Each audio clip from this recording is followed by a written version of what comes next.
first term, that maybe we should believe him.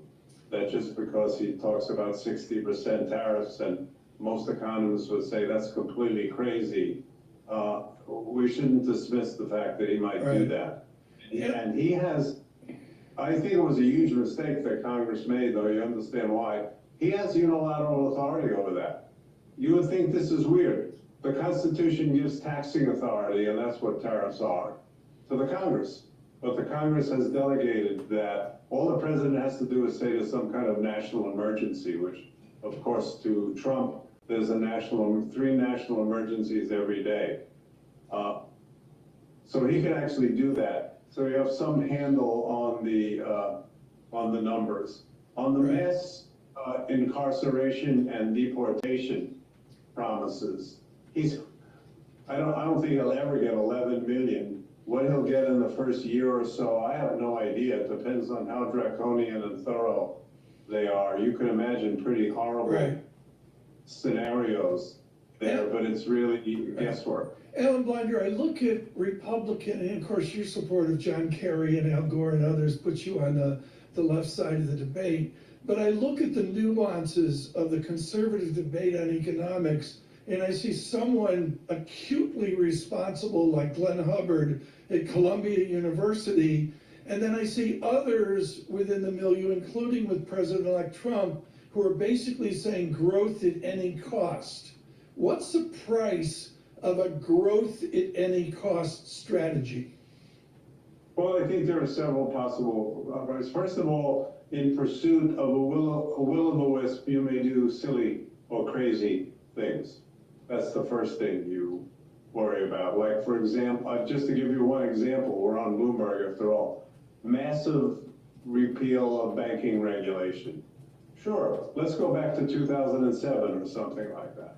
So there's that kind of a possible cost. And then the more obvious cost is the inflationary impact. If you just go full throttle on aggregate demand, for example, cutting taxes again on top, extending the previous Trump tax cuts and then cutting taxes again, you can start running into an inflationary problem unless, and this is the other big deal, the Fed steps in and stops it, and the president doesn't step in and stop the Fed somehow. Professor, we had a pretty decent labor print here today, John, non-farm payroll.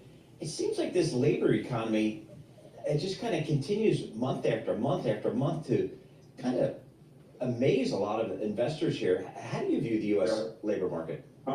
Yeah, as you asked the question, I'm smiling. I think it's great.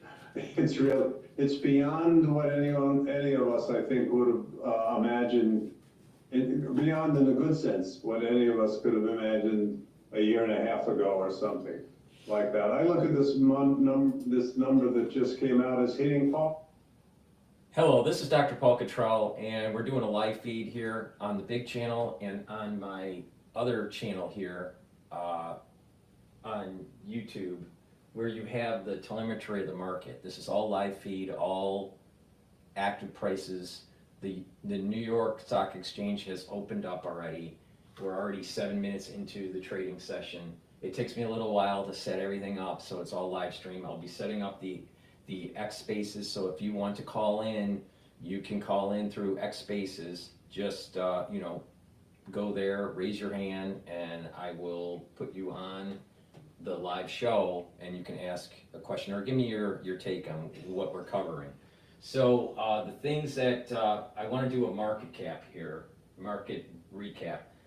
The S&P 500 is at 6,090. I still have a target of end of year anywhere from 5,800 to 6,100. It might be revised because there seems to be a lot of inflows that are going into the S&P 500 and some of the other major indices like the Russell 2000, Russell 2500. So we have the equity market higher.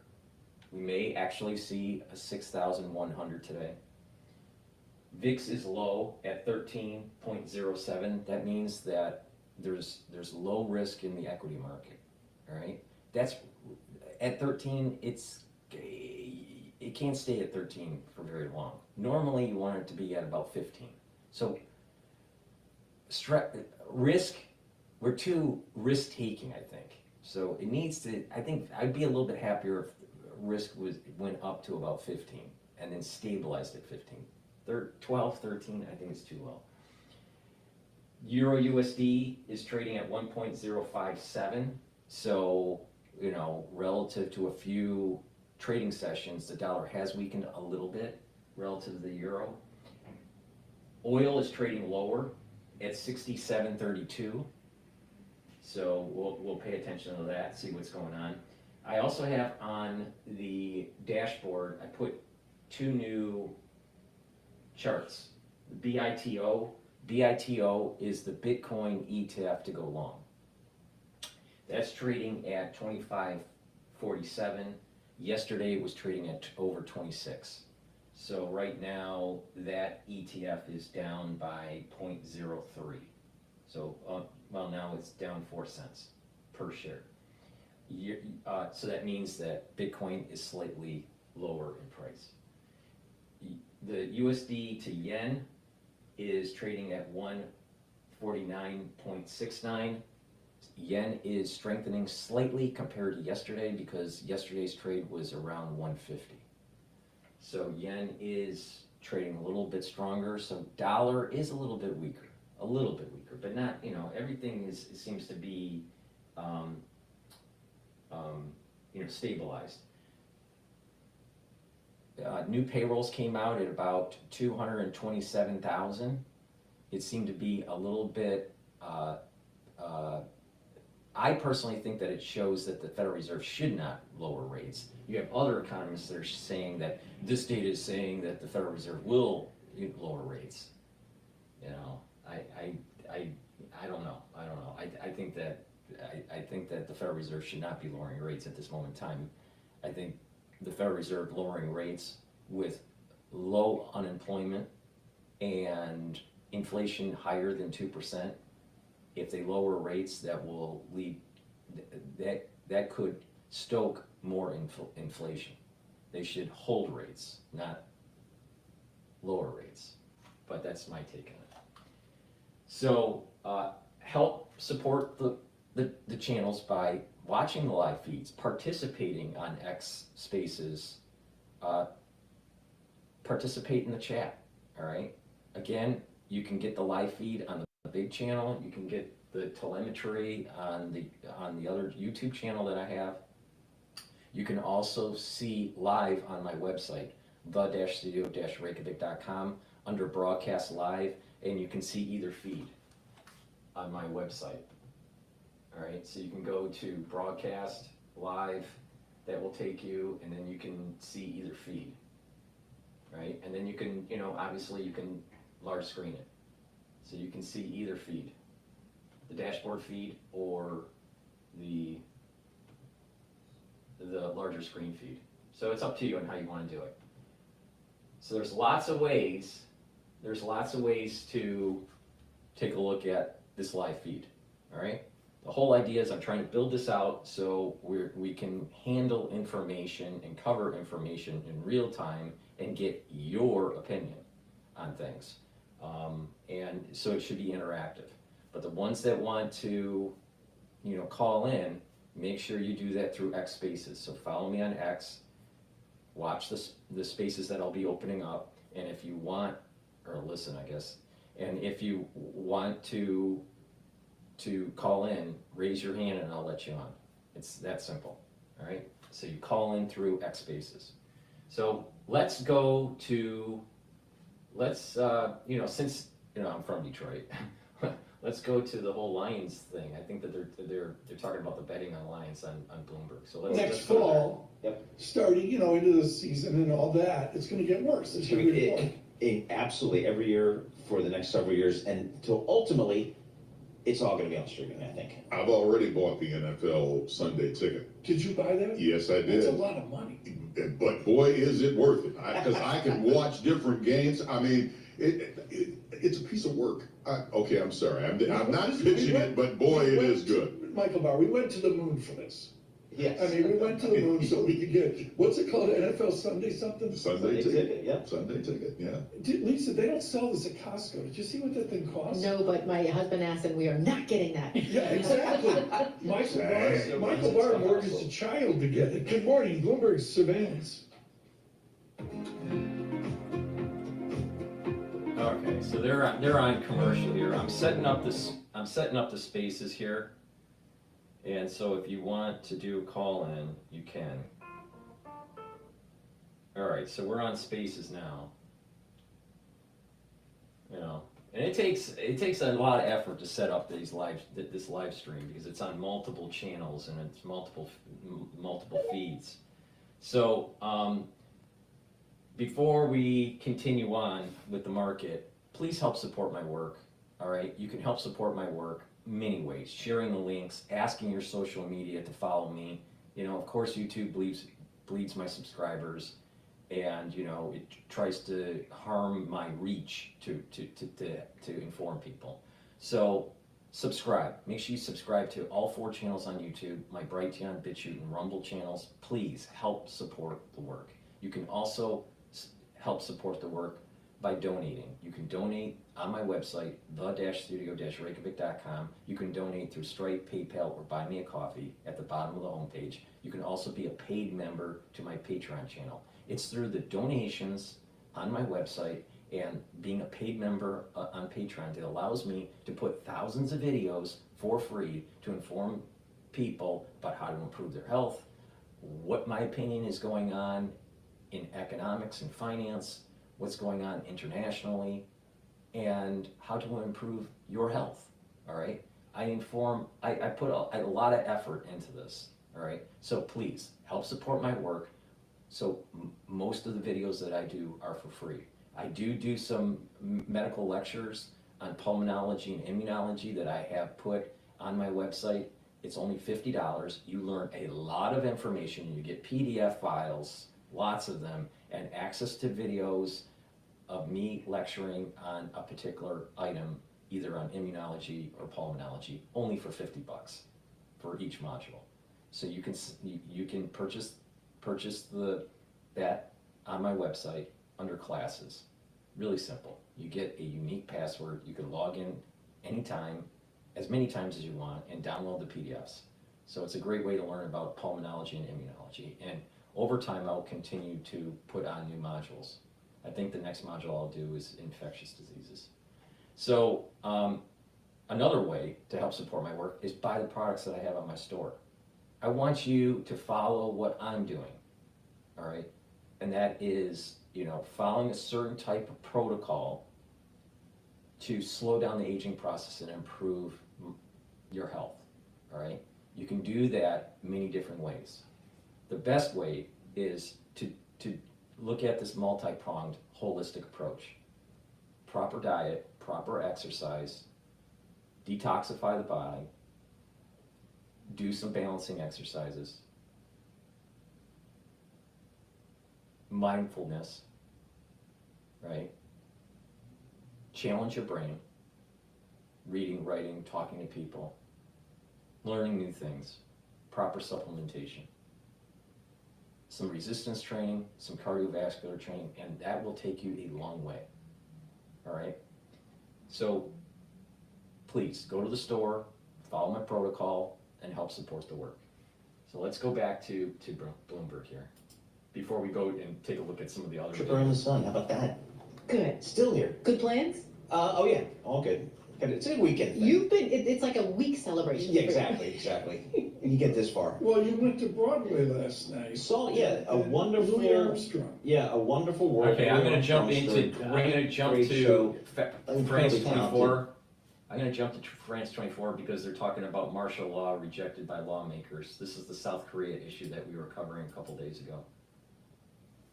Our mess, if you will, and that has led to one of the biggest political crises this country has seen in years. South Korea's democracy is relatively young, it's strong, but it's not without its problems, though, I have to say.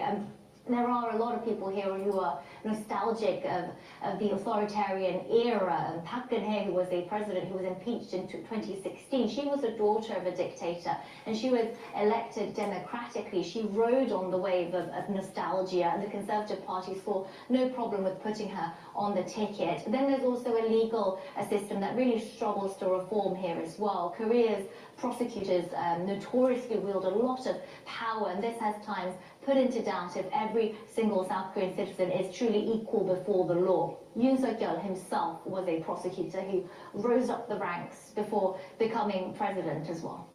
Interesting stuff. Yana, thank you very much for that. Yana Lee joining us there from Seoul. Now, Bangladesh's interim leader is calling on the country's politicians to put on a united front to counter Indian aggression. Muhammad Okay. Yunus alleging New I'm going to Delhi go to CNN because they're talking about the Syrian rebel leader says goal is to overthrow Assad. So that for the ones that don't know, there's kind of there's an uptick in battles and violence in Syria. Will Assad be overthrown? Who knows? But before we do that, please go to my store, the-studio-reykjavik.com. I offer great supplements.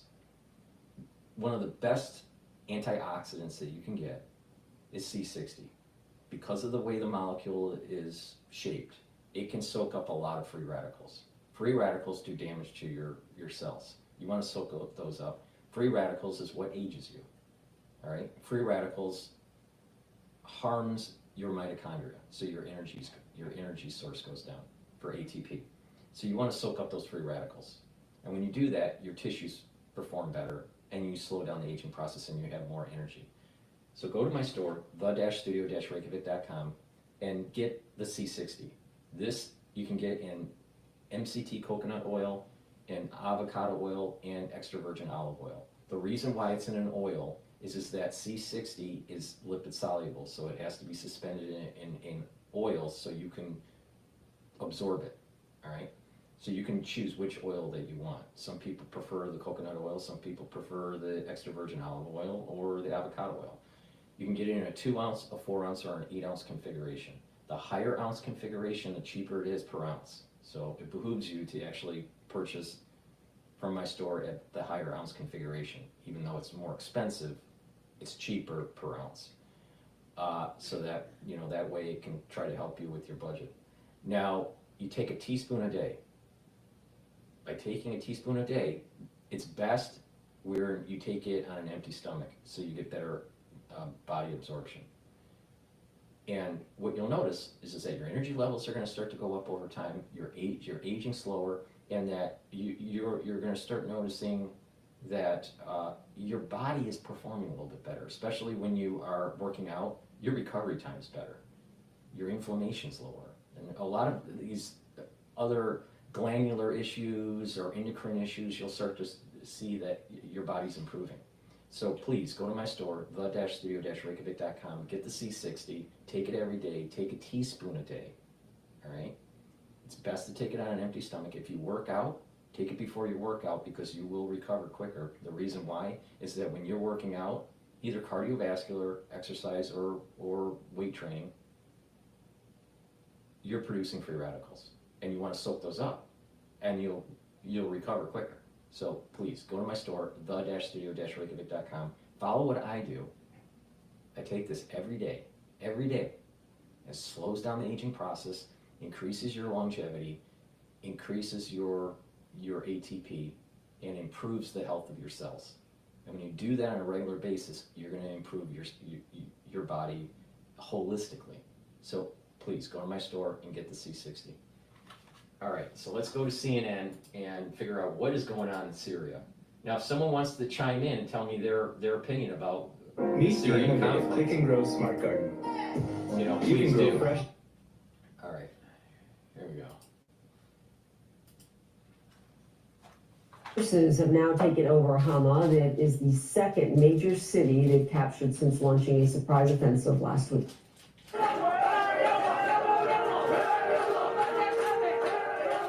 Syria's military says its troops had to withdraw from Hama after rebels entered several parts of the city in another blow to President Bashar al-Assad. Now, rebel fighters also freed hundreds of prisoners, saying they were all wrongfully detained. Some residents in Hama are now celebrating the rebel takeover. Thank God, we've been waiting for this day for a long time, and we're all coming out on the street. This is the happiest day for us. We were afraid to go out at night. We've been waiting for this. Feelings that can't be described. It's been 50 years we've been suffering injustice and crime and oppression. This is a historic moment, a priceless moment. Priceless moment. Now, rebels are vowing to push further south to Homs, that is the next major city on the road to the capital, Damascus. CNN's Jumana Karatse sat down for an exclusive interview with the main rebel leader, Abu Muhammad al-Jolani. He says the Assad regime is, in his words, dead, and explains how his forces have been able to sweep through Syria. Taking Hama, after taking it, I mean, how significant is this for you right now? Before he continues, my take on this seems to be that we're siding on the rebels. The United States is supporting the rebels for Assad's overthrow. Now, is there a larger plan with military operations in the Middle East, with Israel? Because remember what I said, what's happening in the northern front is to try to knock out Hezbollah, right? And there's going to be a larger border system into Lebanon and into Syria. So is this part of a grand strategy? I don't know. But I find it very odd that there's a ramp up going on in Syria when Trump is basically signaling he's going to ramp down the Ukraine conflict. Now, let's look back when right before Trump left office, right? He kept on saying he wanted to get out of Afghanistan. Now, he wasn't able to get out of Afghanistan for multiple reasons. You know, the wonderful deep state was dragging their feet. And there was, you know, there was a grand strategy of exit, that certain things had to happen, and as long as those things happened, then an exit would be prudent. Some of those things weren't happening near the tail end of Trump's administration back in late 2019 and into 2020. So Biden gets in, and shortly after that, there is a quick withdrawal where they didn't follow all of the proposed checklist for an adequate withdrawal. It was a fiasco. And right after that, Ukraine starts to flare up. So it seems to me that you got for some reason, the deep state, the national security state in the United States, has to have a flare up that we're heavily involved in some sort of proxy war, either in the Middle East or in the European theater. All right. Now there is, 1 to 2 degrees of separation with the whole a conflict in these regions and how it ties to Russia, according to the deep state. But the point here is that Trump's going to try to de-escalate the European theater with Ukraine and Russia. Now, there's going to be some sort of peace agreement that happens. Most likely Russia's going to get some land.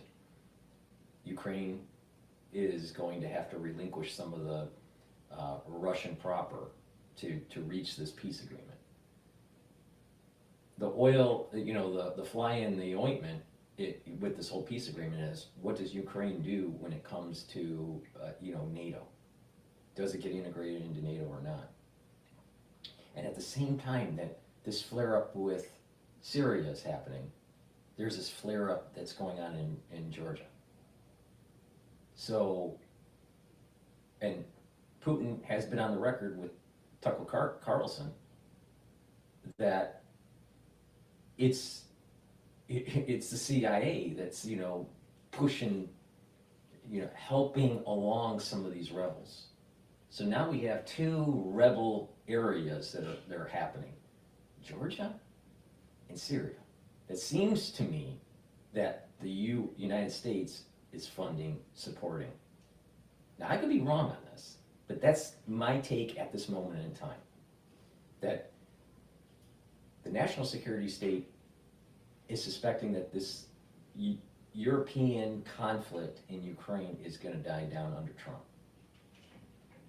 But they're situating it in such a way where he's going to have to deal with a growing conflict in the Middle East, which is probably even going to be more problematic than some sort of European conflict with Ukraine. But I could be wrong, but that's my rough take on this at this moment in time. You know, just roll out Akbar, you know, just roll out Akbar, throw, you know, some CIA money at him, and, you know, you have a rebel force fighting Assad. Perspective, what comes after Hama will not be the same as what came before.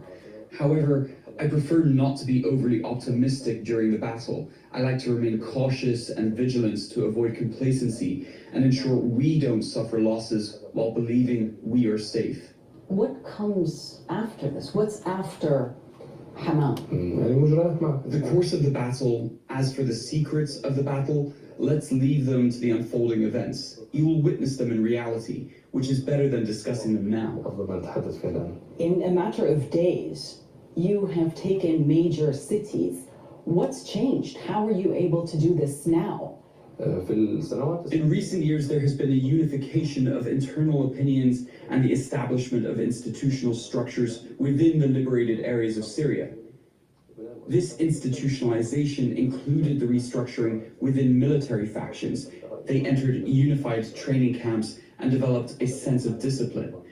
This discipline allowed them, with God's guidance, to engage in a battle in an organized manner. The progress and execution of plans have been swift, with clear communication and adherence to commands. They stop where they should stop and withdraw where they should withdraw. The revolution has transitioned from chaos and randomness to a state of order, both in civil and institutional matters and in military operations alike.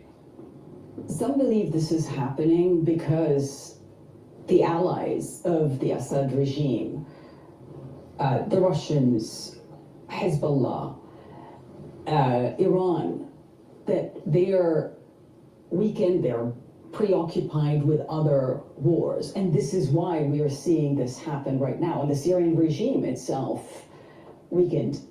Is this what is happening right now? Is this why you chose to launch this offensive right now? As you know, we are still in the midst of the battle, and discussing such details at this time is not wise. But you faced more of a resistance in Hama than you did in Aleppo. What do you think happened? Why did the regime withdraw like it did? The seeds of the regime's defeat have always been within it. It has been effectively dead since that time. However, the Iranians attempted to revive the regime, buying it time, and later the Russians also tried to pop it. I tell you, it's sometimes when you cover these types of events, you get just a gut feeling, and it's not logical. When I look at this guy, I just keep on thinking, this sounds like the 1980s with Osama bin Laden in Afghanistan. I'm not saying it exactly is, it's just I get that same rhyme. But the truth remains, this regime is dead. In the last year, it seemed like Bashar al-Assad survived the war. He was welcomed back into our fold. There's this Michigan inflation seems to be, I just missed it. It seems like it was at 3 point, I think it was a little bit less than expected for the 5 to 10 year, above 3%.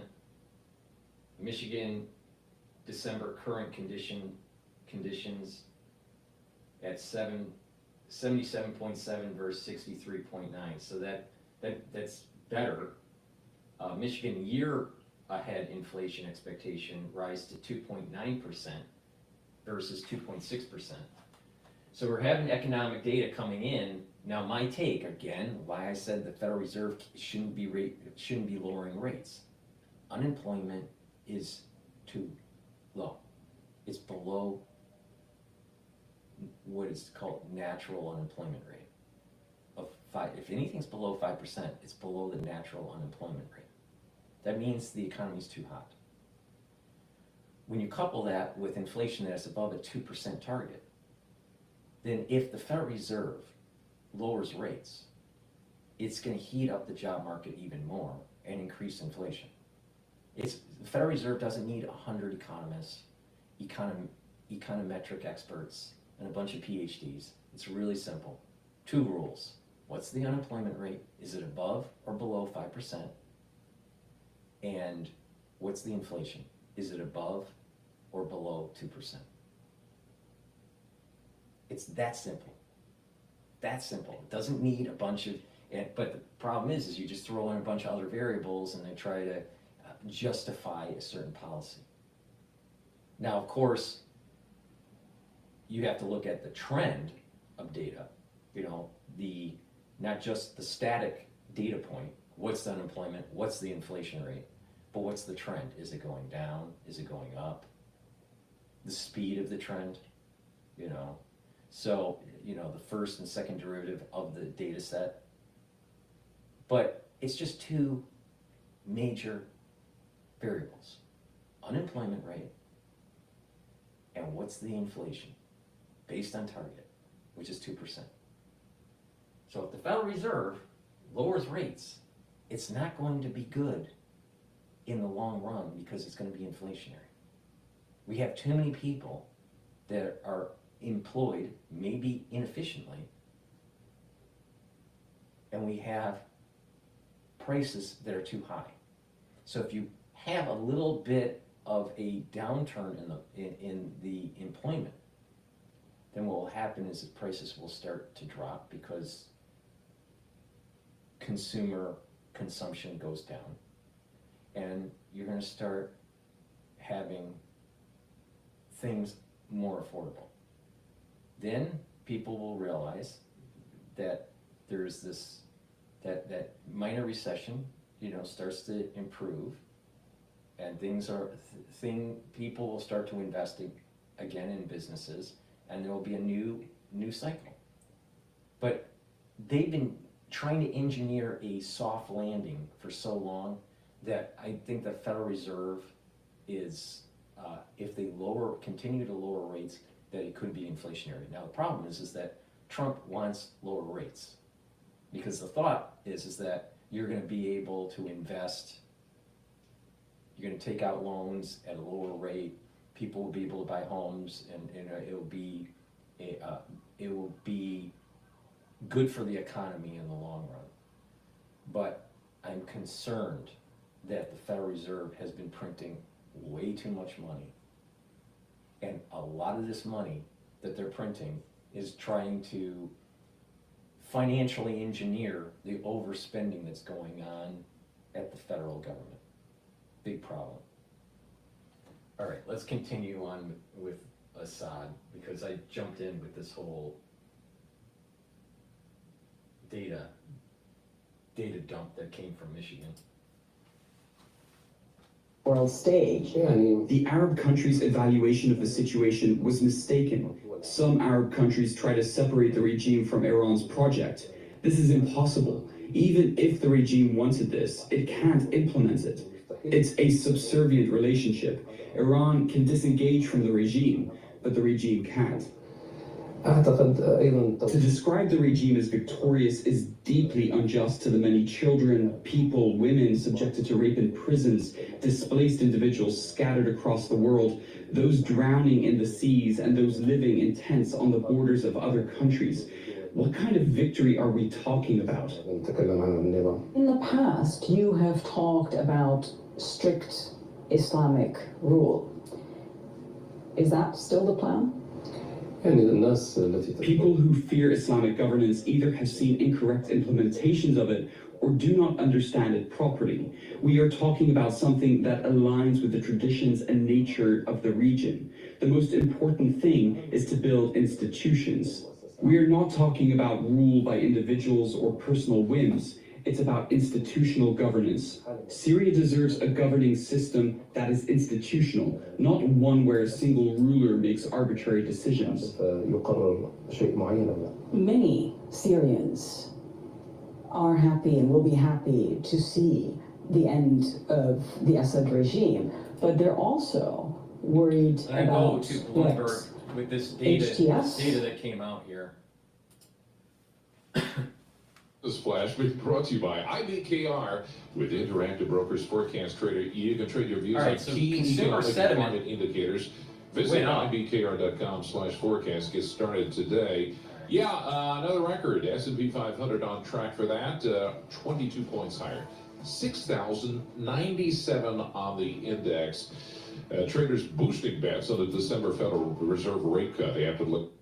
I honestly don't think that the Federal Reserve should be cutting rates, but you know, it's not what I think, it's what the trend is. So the S&P 500 is trading at 6,097. During this live feed, we probably are going to see the S&P 500, at least intraday trade, break 6,100. I don't know if I don't think it'll close above that, but it's definitely intraday going to break it. It looks like it'll break it. All right, let's continue on with CNN here. Get done with Akmar. No one has the right to erase another group.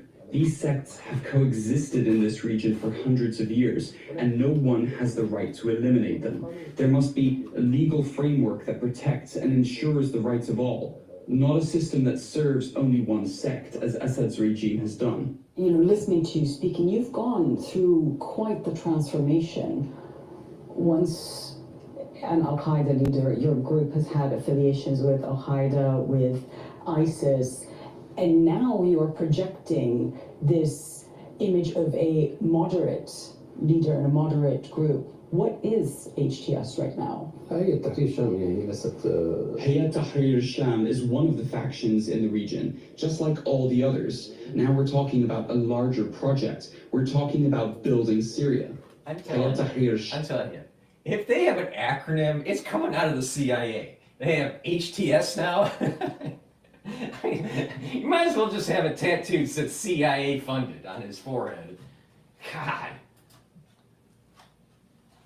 Is merely one detail of this dialogue, and it may dissolve at any time. It's not an end in itself, but a means to perform a task confronting this regime. Once that task is complete, it will transition to a state of governance, institutions, and so on. I believe that everyone in life goes through phases and experiences, and these experiences naturally increase a person's awareness. A person in their 20s will have a different personality than someone in their 30s or 40s, and certainly someone in their 50s. So are those days behind you? Sometimes it's essential to adjust to reality, and because someone who rigidly clings to certain ideas and principles without flexibility cannot effectively lead societies or navigate complex conflicts like the one happening in Syria. People listening to this are going to wonder why they should believe you. You are still a specially designated global terrorist by the United States with a $10 million bounty on your head. Your group is a prescribed terrorist organization by the United States, by the UN, by the EU, and others. I say to people, don't judge by words, but by actions. I believe the reality speaks for itself. These classifications are primarily political and at the same time wrong. I define a terrorist as someone who intentionally kills civilians, harms innocents, or displaces people.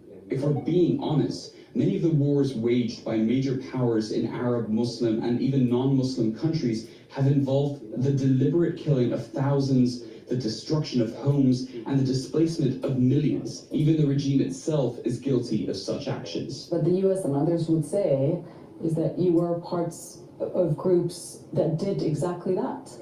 Personally, I have not done these things. The situation must be understood in its historical context. There was a massive war in Iraq that deeply stirred people's emotions, prompting many to go there. The circumstances of that war led people to various places, and my path led me to one of those locations. Given my level of awareness and my young age at the time, Sounds like Afghanistan in the 80s, and then teleported all the way back, teleported to post 9/11, 2001. You have people that are aligned with the CIA, then become not aligned with the CIA, or they start as not aligned with the CIA and then become aligned with the CIA. This guy, we are funding this guy. We are, there's no doubt in my mind now that gut feeling I have is that we are funding HTS. my actions evolved to where I am today. I didn't go to Iraq with those intentions. I went to defend the Iraqi people. When I returned to Syria, I didn't want to bring what happened in Iraq into Syria. That's why there were disagreements between us and ISIS. People would be wondering why you've agreed to speak with us. What is happening in Syria is significant for the entire world. This event has positive repercussions globally because under the regime's rule, Syria became a source of concern and trouble for everyone. All right, I'm going to jump out of the CNN one, and I want to go to Al Jazeera. They're talking about the Syrian stakeholder. They have in the past supported Assad militarily. They have sent men, they have sent weapons. Is Hezbollah today in a position, are they able and or willing to support Assad? Well, Hezbollah has been severely weakened in recent weeks. It lost hundreds, if not a few thousand fighters in its confrontation with Israel. Yesterday, we heard Hezbollah's Secretary General Naim Qassem say that Hezbollah will stand by the side of Syria and do whatever it can. But there is a reality. How much can Hezbollah do? Even if it sends a few hundred men or a few thousand men, it will be very difficult to really reverse the rapid gains that are being made by these rebel forces. Israel continues to pile military pressure, not just on Hezbollah, but Iran and its allies in Syria. In recent weeks, we've seen Israeli Air Force target weapons depots, trucks, anything that they plan to transfer from Syria into Lebanon. Just this morning, one of the border crossings between Lebanon and Syria was totally destroyed. It's now out of service. So you have this war within a war in Syria, weakening Iran, preventing it from entrenching itself militarily in Syria. And this is not a new war. Yes, we've seen the escalation in the past few weeks, but it started years ago. And really what we saw in Lebanon, Hezbollah losing its top leadership, and the way the intense Israeli bombing campaign, destroying areas where Hezbollah has influence, it really has, it needs to pick up the pieces here in Lebanon. So many really doubt that Hezbollah will be able to play an important role like it did in the past. And you mentioned the Abu Kamal border crossing between Iraq and Syria. That was a crossing that was under the control of Iran and its allies. Very strategic in the sense that this was a border crossing that linked the so-called Tehran land corridor from Iran, Iraq, Damascus to Beirut, so that Hezbollah could be supplied with weapons and whatever it needs from Iran. So Hezbollah is on the back foot at the time being, and it is clear that the regime is not receiving the help from its allies like it did in the past. All right, Zaina, thank you very much. We're going to take this now to Noor O'Day from Amman. Noor, a little preface here, because we're going to talk about another border crossing. Border crossings matter, especially when there's a conflict.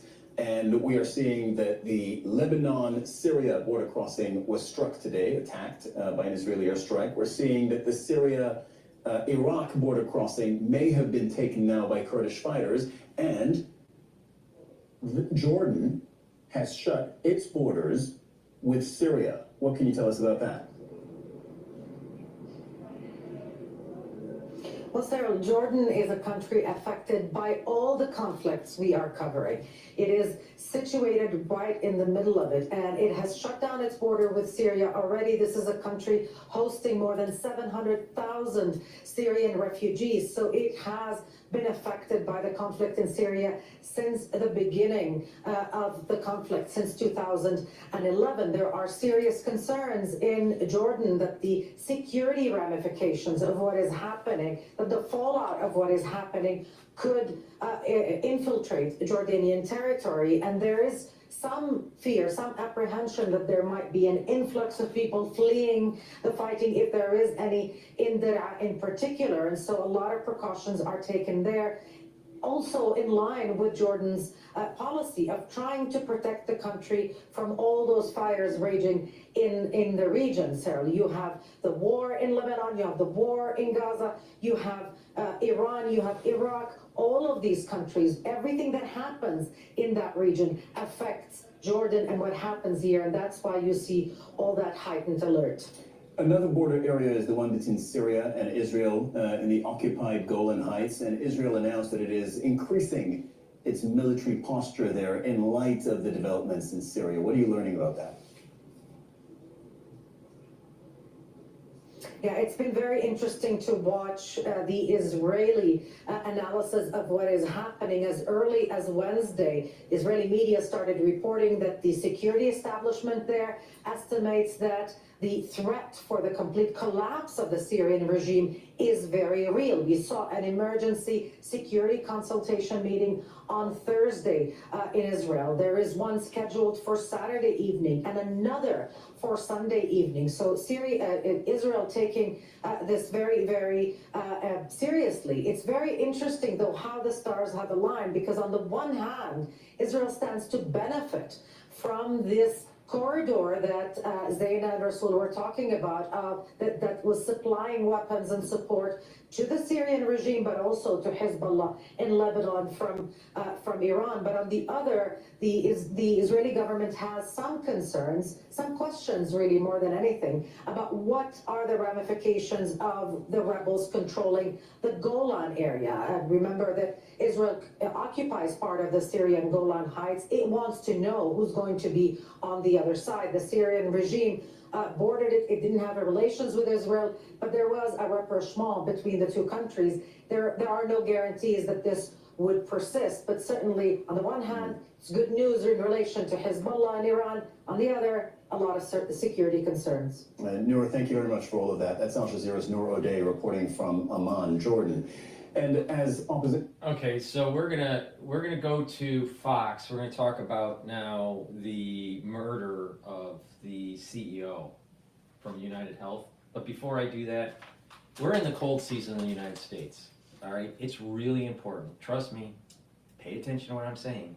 It's really important that you prepare yourself, because cases for, the cold season are going to be going up in December and January. All right, and it's going to be different pathogens. All right, so it's really important to boost up your immune system and just be prepared that if someone in your household gets sick, if you are around someone at work, or if you get sick, you need to mitigate it right away. All right, a great way to do that is to use the structural nanosilver drops and lozenges that I have. I have blueberry drops in 100 count, honey and lemon in 100 count, and also cherry in 100 count. Get a couple bags for your household. Be prepared. The moment you have that irritation in your throat, right, or you're starting to have some sort of nasal drainage, take the drops right away. And when you do that, then what's going to happen is you're neutralizing the irritant, and you're maintaining a mucosal barrier to try to mitigate further infection. All right, it's really important to take these lozenges and neutralize the irritant right away.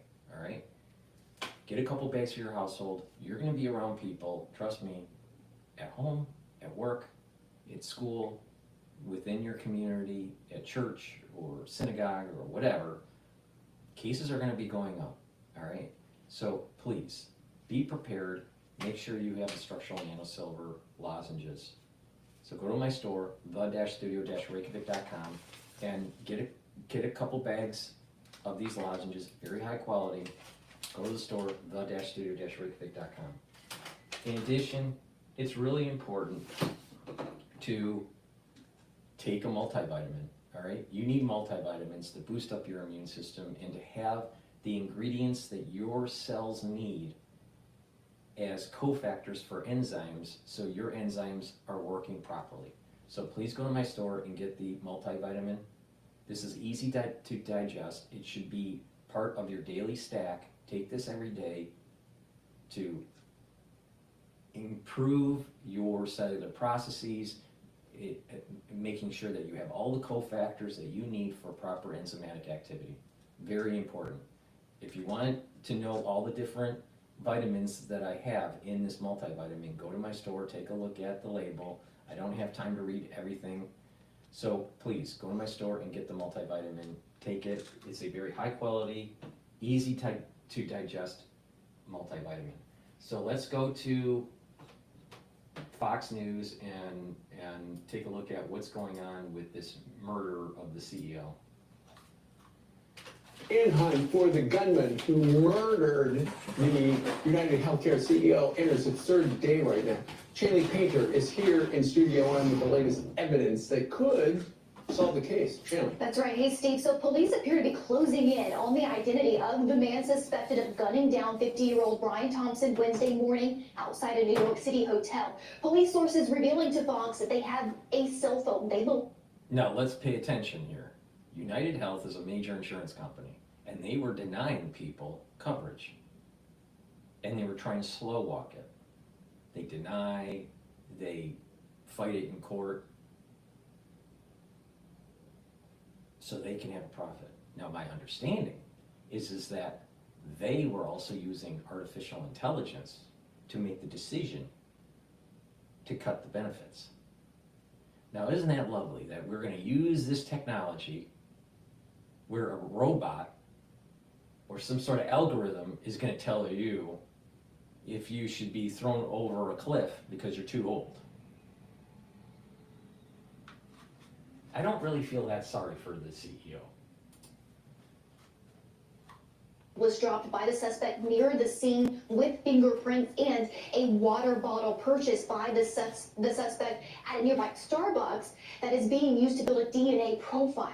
We are also learning the suspect arrived in the city more than a week ago on a Greyhound bus from Atlanta before checking into a hostel in the Upper West Side using a fake ID and paying in cash.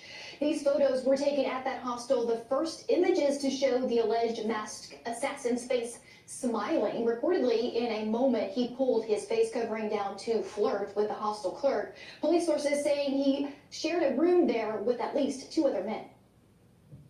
What I heard is that he stayed on the 407, like really next to the bathroom, like right next to mine. I'm used to violence because I'm from Rio de Janeiro. There's a lot there, but like not that kind of like cold and articulate and professional killing. Police are also homing in on the type of gun used in the murder. A firearms expert telling Fox this, quote, "It is a very unique pistol and they don't make that many of them. If it is the gun, they will be able to narrow him down to a very small number of purchasers. And while a motive is still not clear, as we reported yesterday, the suspect left behind possible clues in the words "deny, depose, defend" written on shell casings and live rounds left there at the scene, possibly a message to the murdered CEO of one of the largest healthcare companies in the world. Steve.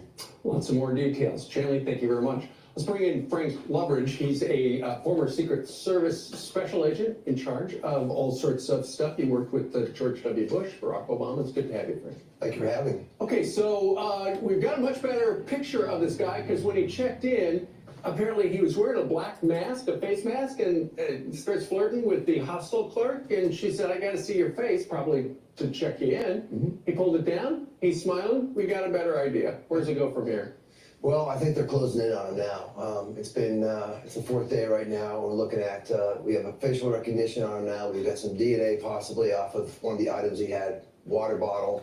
Then we got a phone we need to look into. Right. We know we've tracked him coming from Atlanta, from the south, on a bus, arriving at Port Authority. So we've got great photos from that. Hey, look, NYPD did an amazing job of putting this together. By running all those camera feeds together, and and basically pinning them down and getting these great shots. Right. So I think it's going to be just a moment of time before we have him in custody. Well, it does seem like he made some sort of mistakes, and the cop. He's probably less professional than I originally thought. But the NYPD has all this time and all this capability to hunt down someone that murdered a CEO that's literally throwing Granny over the cliff by not covering her medical bills, all right? They have all the time. The government, the city has all the resources to find this guy, but they don't have the resources to stop the never-ending theft and crime, the day-to-day crime that's going on. I mean, come on. You know what? All the thievery that's going on at these retail stores is a much bigger problem than some CEO getting blown away on a New York street. Are good, and they've now got a pretty good picture of who they suspect. All right, Frank, we also have some pretty good pictures of something nobody can explain in New Jersey. I got a note from our Dr. Ken yesterday and said, what's the deal with the drones? Because these mysterious drones have been flying over portions of New Jersey. And as you can see right there, that was Bernardsville Wednesday, not too far from Bedminster, where the president has got his golf course. Correct. What do we know about this? I don't think we know a whole lot about it. It's been reported since November 25th. It's been several weeks now, and it's pretty obvious. Multiple reports coming in. Now, we got a military research facility in that area. We have a pharmaceutical company in that area. We also have the Trump's golf courses in that area as well. So we need to be concerned about that. But we need to identify who's flying these drones, and if they're not friends of the government, we need to go ahead and make sure we interview these people and find what their intentions are. I think because there's so many incidences around the country and around the world, actually, that it's probably a series of different people that are doing these drones, all right? I don't think it's ET, all right? It's not ET phone home. It's not an alien. Aliens don't need flashing lights on their spaceship while they're traveling through the galaxy to land, in Utah. All right? They don't need lights. So they're man-made. All right? Now, I think that what's happening in most of the cases in the United States, in these protected areas, or these areas that are areas that an enemy of the country, let's say China, may want to surveil and also intimidate. I would not be surprised that it is some sort of foreign country drone, all right? What's amazing to me is how inept our military is to these little drones, right? What happens if some sort of munition is put on these little drones and they start actually blowing up things? Big problem. Now, I think there's another group that's within the deep state or the national security state, as part of the Defense Department, that has things to try to create a little bit of a psyop on the population.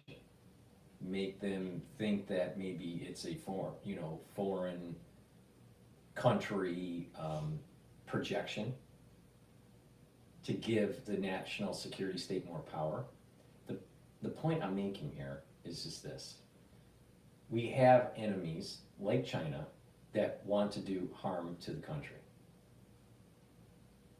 These enemies need to be dealt with. We also have pranksters in the United States that are flying drones. And then you have a national security state that wants to create a psyop of fear to give them more power. Now, I find it really odd that ET and an alien invasion is happening right before the Trump inauguration.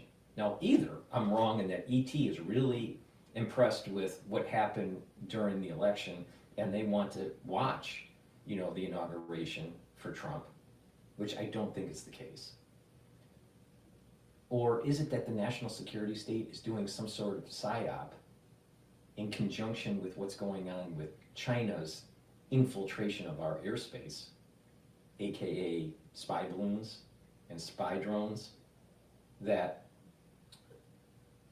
it gives them the opportunity, the national security state, to go up to Congress and ask for more power. Meanwhile, Trump is trying to restructure the national security state and reduce their power.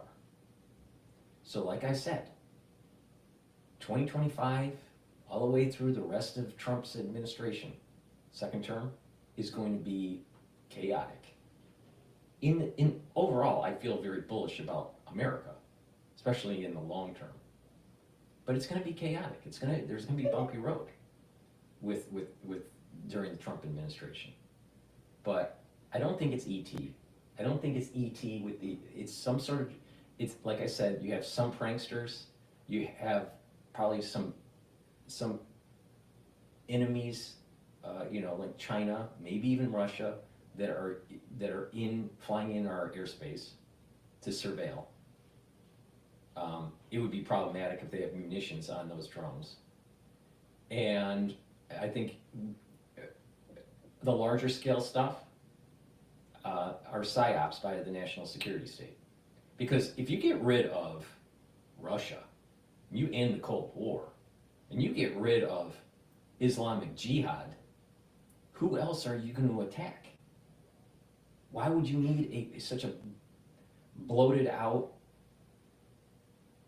military-industrial complex unless you try to convince people that ET wants to phone home at the White House? Yeah, right. So, you know, keep this in mind. I think there's multiple layers to this problem. But I would say majority of the things that are happening, let's say in New Jersey, I would not be surprised the majority of it is some sort of Chinese infiltration in our airspace. Now the question is how could we have our Defense Department so inept? Big problem, big problem. The acting Secret Service director said that autonomous canines are guarding Mar-a-Lago. And I know when we were at the RNC in Milwaukee over the summer, they did have drones, fixed drones, that they had just hovering above it. Right. But these have running lights and they're moving, so it's not like they're just taking a look at everything going on. Yeah, we don't want mapping the golf course looking for vulnerabilities. Like we saw in Mar-a-Lago, there's an area that photographs were taken of the president when he was golfing. These are vulnerabilities areas. Could it be someone out there mapping this area to find out an advantage, a place that they could? Some sort of country that is an enemy to the United States invading our airspace, and some sort of national security state psyop. Set up for an attack. I mean, this is something we got to look into, but bottom line is I think we should know who these people are that fly these drones. Do you have a guess? I think it's us. You think it's us? Oh, I think it is. I mean, by this time, Our intel people? It could be research development, part of a project they're working on. I know Amazon is in that area as well.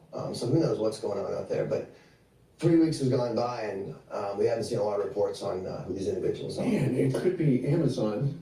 Jeff Bezos, call us, call Frank. You know, and that's an interesting thing that he's saying. Why is this all happening at night? Why do few people see this during the day? Now, there are situations where they do see strange objects that are floating around that are odd looking, all right, during the day, but most of the stuff that we're talking about here is all at night. Most of it. What's going on? Now, maybe a citizen should, you know, do some practice shooting and find out what's flying over their house. Because the way I understand it, your airspace over your house and the land underneath your house, you own.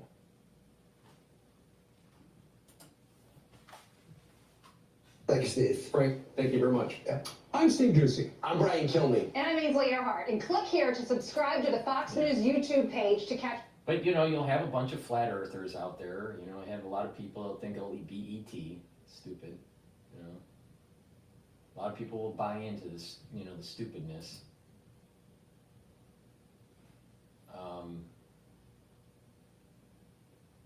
Let's see, what's going on here? What's going on in my news?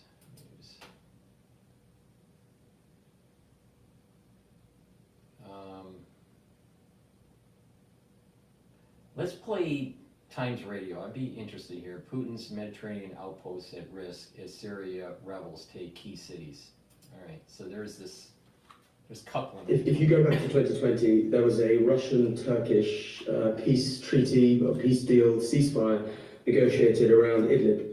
And what that did was that froze the conflict. So you have this conflict which has been running for a long time, it basically froze. In the intervening period, the Syrian state has reinvented itself as a narco-state. It's producing Captagon on a huge scale, which is flooding the markets, sort of synthetic amphetamine that's causing huge problems in the Middle East, Jordan particularly, in regional states. But you have to remember that Turkey and Russia were fighting each other in Syria, and that was the ceasefire in 2020 was negotiated to bring about an end to that. Well, that was the midday update. Now let me just do a recap of the market here. S&P 500 is trading at 6,097.79, so we're getting close to that 6,100 mark. VIX is trading at 1310, so very low VIX. The Euro USD is trading at 1.05 during the trading session. The dollar is gaining a little bit. Oil is trading at $67 a barrel. Bitcoin ETF for long is trading at 25.61, and the USD yen pair is trading at 149.96. So the dollar is, during the trading session, is slightly strengthening. All right, let's continue. about what is happening in Syria. Tens of thousands of people are fleeing the Syrian city of Homs as Islamist-led rebels continue to make advances. The group, which is called Hayat Tahrir al-Sham, seized the city of Hama yesterday in a further blow to President Bashar al-Assad, who lost control of Aleppo last week. I'm joined now by Charlie Gamble, who's a former British diplomat and an expert on the Middle East. Welcome to the show, Charlie. Hi Ed, how are you? Very well. Tell us what is happening in Syria. Well, I think as with everything in the Middle East, the local is regional and the regional is local. And what we're looking at here is, even though it's not a collapse of the Assad government, it's definitely an indication of how weak the Assad government is. And these rebels that are marching south, and they took obviously Aleppo recently, and then Hama, and now marching on Homs, they grew up out of the anti-Assad resistance, which started in 2011. Their makeup is Islamist, their makeup is jihadist, and within this coalition of groups, under which sits also under the HTS umbrella, there are different... Introducing PuraCleanse Core, the first of its kind 5-stage air and surface purifier. Core combines the performance of... Yes, umbrella. There are different Turkish-backed Islamist groups that have been around basically since the start of the civil war in Syria. And I think the regional aspect here is that this is, I would see it as an unintended consequence of the weakening of Iran, the weakening of Hezbollah, and the weakening of, or I suppose the distraction of Russia, on whom the Syrian regime depends for its domestic control and its domestic stability. Yes, so that's exactly right, isn't it? I mean, Israel having attacked Hezbollah and also obviously taken on Iran, either directly or indirectly, weakens a huge amount of support for Assad's regime. What I don't understand is how much Hayat Tahrir al-Sham, or HTS, how much influence Turkey has on them, and what the significance is in terms of obviously Turkey's relationship with Syria, Turkey's relationship with Russia. So I think the important thing here is that if you go back to 2020, there was a Russian-Turkish peace treaty or peace deal, ceasefire negotiated around Idlib. And what that did was that froze the conflict. So you have this conflict, which has been running for a long time, it basically froze. In the intervening period, the Syrian state has reinvented itself as a narco state. It's producing captagon on a huge scale, which is flooding the markets, sort of synthetic amphetamine that's causing huge problems in the Middle East, Jordan particularly, in regional states. But you have to remember that Turkey and Russia were fighting each other in Syria, and that was the ceasefire in 2020 was negotiated to bring about an end to that. And this conflict has been frozen since then. And the interesting thing there, I'll touch on Turkey-Russia, is that this is another indication that these conflicts in the region, they don't go away. We look at 2001 in Afghanistan, when we thought the Taliban was defeated. It rose again. We look at 2003 in Iraq, when we thought that the Ba'athist state had been defeated, but actually it just reinvented itself as IS to a degree. So these conflicts have a nasty habit of sparking back to life at very difficult times. Turkey-Russia relations are very complicated, and Syria is a sphere of influence, and I think we have to understand that when the world was concerned with ISIS, Russia and Iran were fighting against ISIS in Syria and Iraq, obviously. And when Donald Trump and when the West talk about having defeated ISIS, the Iranians would say, well, actually, no, you didn't defeat ISIS, we defeated ISIS. And a big complaint amongst the Iranians is always that the West's funding and arming of these anti-Assad groups from sort of 2013, 14 onwards was the sort of thing that the Iranians think ISIS grew out of. I mean, that's not quite true, but that's the accusation that Iran levels against the West, that instead of defeating ISIS, they actually helped create it. And Russia has a big interest in maintaining the port at Tartus, which is a strategic port for it into the Mediterranean, just as Iran has these strategic spheres of influence in Syria. And if you look at Homs and Hama, these are points through which Iranian arms shipments go to Hezbollah in Lebanon. So this is a really critical moment for Iran's support of Hezbollah. And even though people in Tel Aviv and Washington might rejoice at the defeat of Hezbollah or the weakening of Iran, we may very well soon have to contend with a massive problem, which is the creation of an Islamist state in Syria. Well, exactly, that's the point. That is the point, isn't it, Charlie? That is what is so interesting, that it's not coming out clearly enough. You've referred, I think, to ISIS 3.0. It is a profoundly kind of paradoxical point that in seeking to take down Assad and in theory backing, democracy in inverted commas, the right of the people against this dictator, you end up funding an army, arguably as we did in the 1980s in Afghanistan, a force which is profoundly anti-Western and will increase. See, this is exactly massively. what I was saying. This is all real, real time, and and I didn't see this video, but this is exactly what I was saying in the beginning of this broadcast. HTS seems like Afghanistan all over again in the 80s, and CIA and all this stuff, and the host of Times Radio was saying the same thing.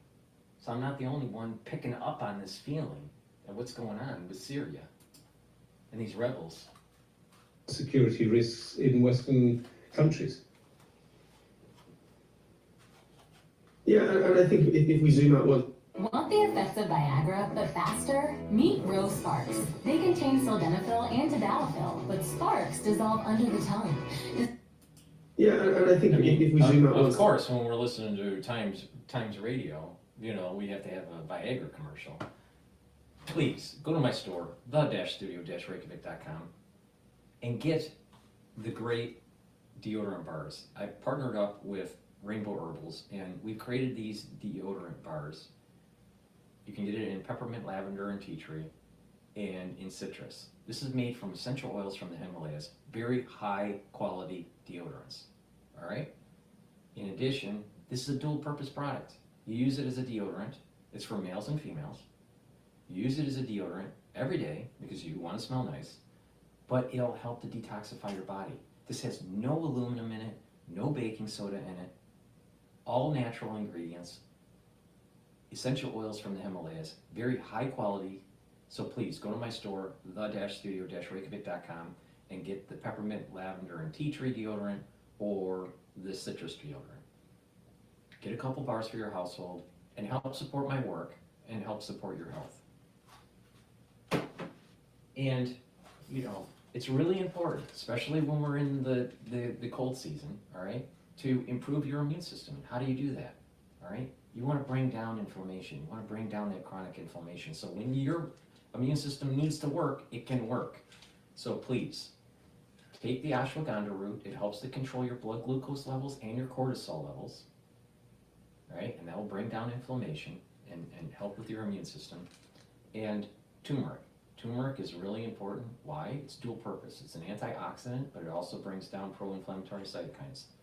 These work together, and what will happen is you'll be improving your immune system and you're improving your cardiovascular system. Because a lot of people don't realize you build up plaque because of inflammation in your vascular system. Bring that down. Improve your cardiovascular system and improve your immune system at the same time by taking ashwagandha root and turmeric together. Go to my store, the-studio-reykjavik.com, and improve your cardiovascular system and your immune system. It's a great stack. I just told you, 2 great products on my store that will help with cardiovascular health and your immune system. So go to the store, get the turmeric and the ashwagandha.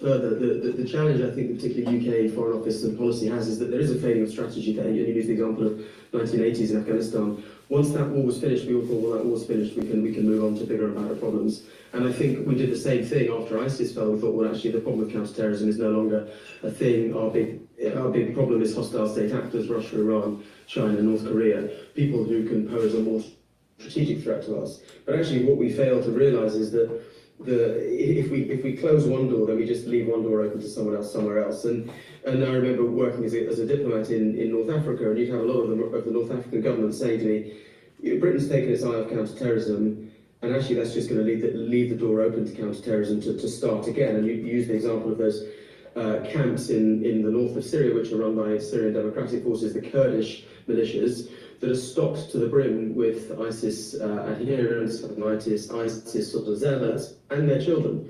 And the point at which those prisons get opened up, if that might happen, is kind of disaster zone for spread of Islamism across the region. So a really interesting lesson in unintended consequences, and a really interesting lesson that the world is global now. Geopolitics, you can't ignore one space and expect it to go away. These things will always have a habit of reappearing. Charlie Gamble, former British diplomat, expert on the Middle East, thank you for coming on and discussing the situation as it is developing in Syria. All right, so that was Times Radio. And Bloomberg is in commercial right now, so let's take a look at the news. I like to go over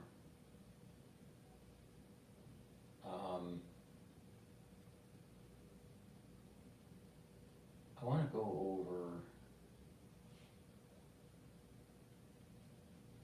Democracy Now! Let's see. We haven't played Democracy Now! In a while, so let's see what they have. Welcome to Democracy Now!, democracynow.org, the War and Peace Report. I'm Amy Goodman. In Syria, the leader of the powerful armed opposition group Hayat Tahrir al-Sham, a former al-Qaeda affiliate, has declared opposition forces have taken complete control of the central city of Hama. In an interview with CNN published today, Abu Muhammad al-Jalani said his group's ultimate goal is to overthrow Syria's authoritarian president Bashar al-Assad. Armed groups now control Hama's military airport, and we're seeing freeing prisoners from the city's jails. They've since pushed further south, claiming complete and rapid control of the northern suburbs of Homs, Syria's third largest city. Overnight, thousands of Homs residents fled towards Syria's western coast. On Thursday, Lebanon's Hezbollah movement pledged its support to the embattled Syrian government, which faces one of the largest challenges to Bashar al-Assad's authority in 13 years of bloody civil war. Meanwhile, tens of thousands of Syrians displaced by violence are struggling to survive amidst freezing temperatures. This is Shafika Saida, a Yazidi Syrian whose family fled to a camp in northern Syria. We were staying in Al-Shahba. They said the Free Syrian Army would enter the area. We were afraid because there were women with us. We were afraid that they would kidnap them from us. Our baby grandson was born on the third day here. We were sleeping outside. There was no tent or anything. We didn't find anything to eat when we got hungry, and there were no ovens to cook. The baby was born here, and we named him Afrin, after our city.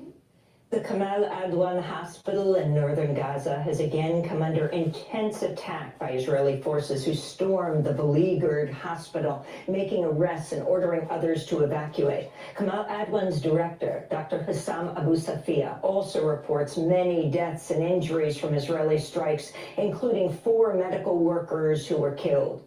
Dr. Abu Safia, who himself was severely wounded in an Israeli attack last month, called the situation catastrophic.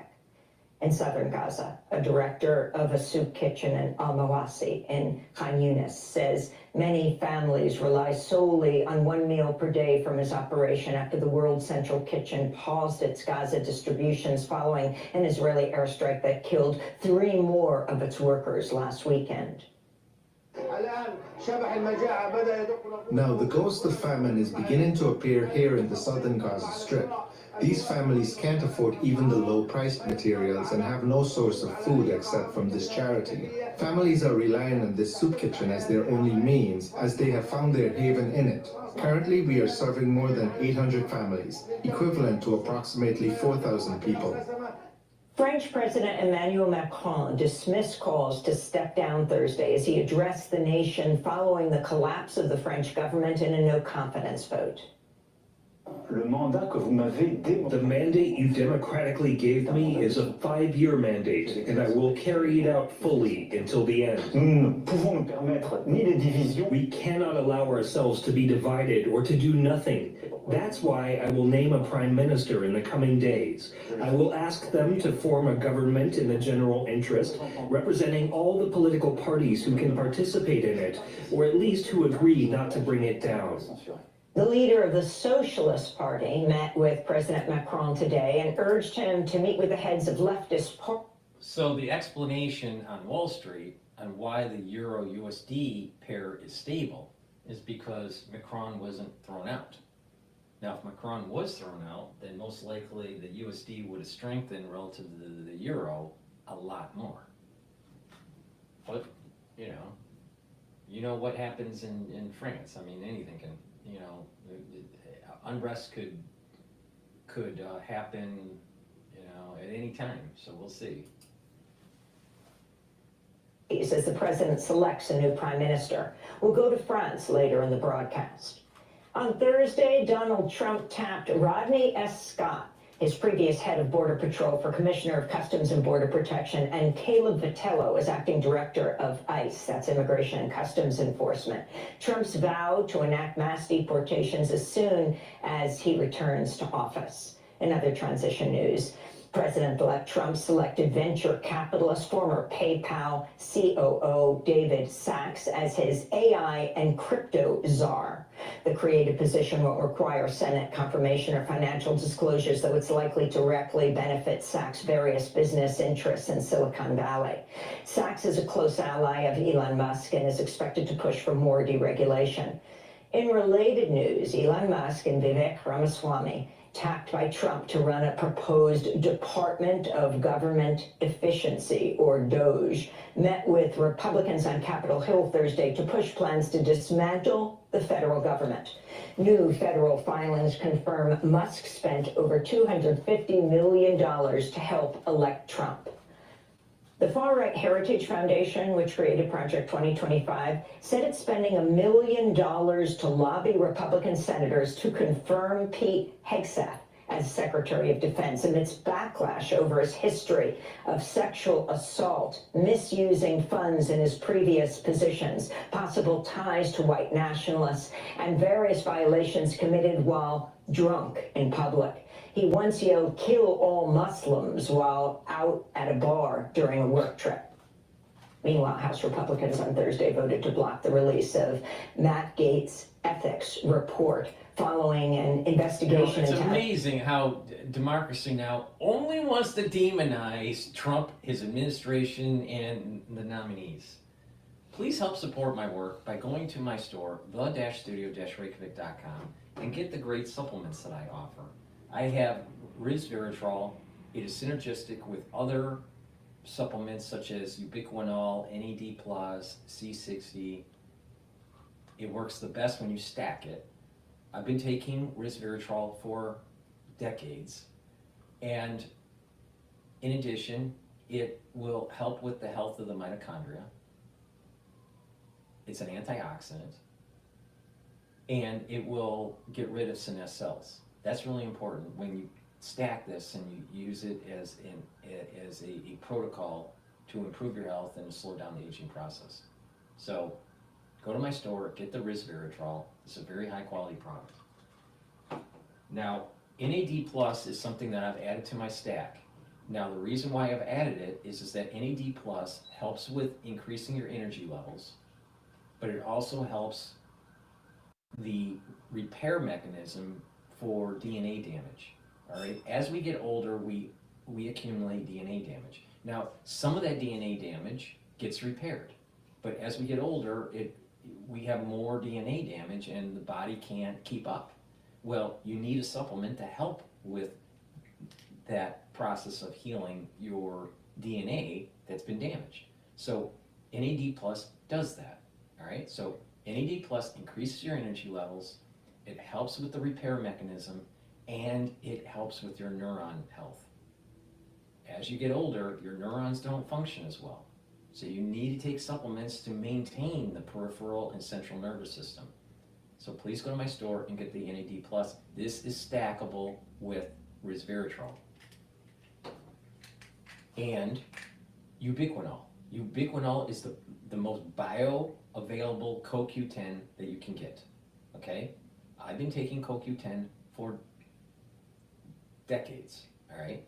So take ubiquinol. It's the most available CoQ10. Why do you want to take it? Ubiquinol is an antioxidant, helps increase your energy levels, improves the mitochondrial health so that you're going to have more ATP, and it also helps with neuro health and neuroprotection. So when you get older, that's really important. And this is stackable with resveratrol and NAD+. So when you do these things, you're going to see more energy levels, you're going to bring down free radicals, and you're going to be protecting your neurons. Really important. So go to my store, get the ubiquinol, get the NAD+, and the resveratrol. They're stackable together. You can take them separately, but they work really well when you take them together. So please go to my store, the-studio-reykjavik.com. And lastly, taking a probiotic is really important. I have two different types of probiotics.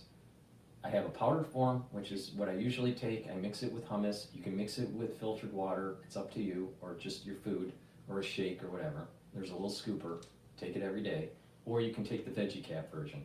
Both are very high quality, but it's important to take a good probiotic every day to improve your metabolism, reduce inflammation in your gut, to improve the communication between your gut and your liver, and your gut and your brain. By having a good gut biome, you're going to improve mental acuity, your memory will be improved, your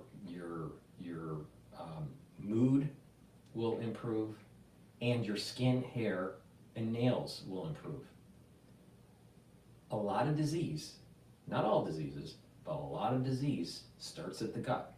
So what you want to do is improve your gut health, and you'll start to see that your systems are improving and your metabolism is improving, and then it's a great way to start on the health journey.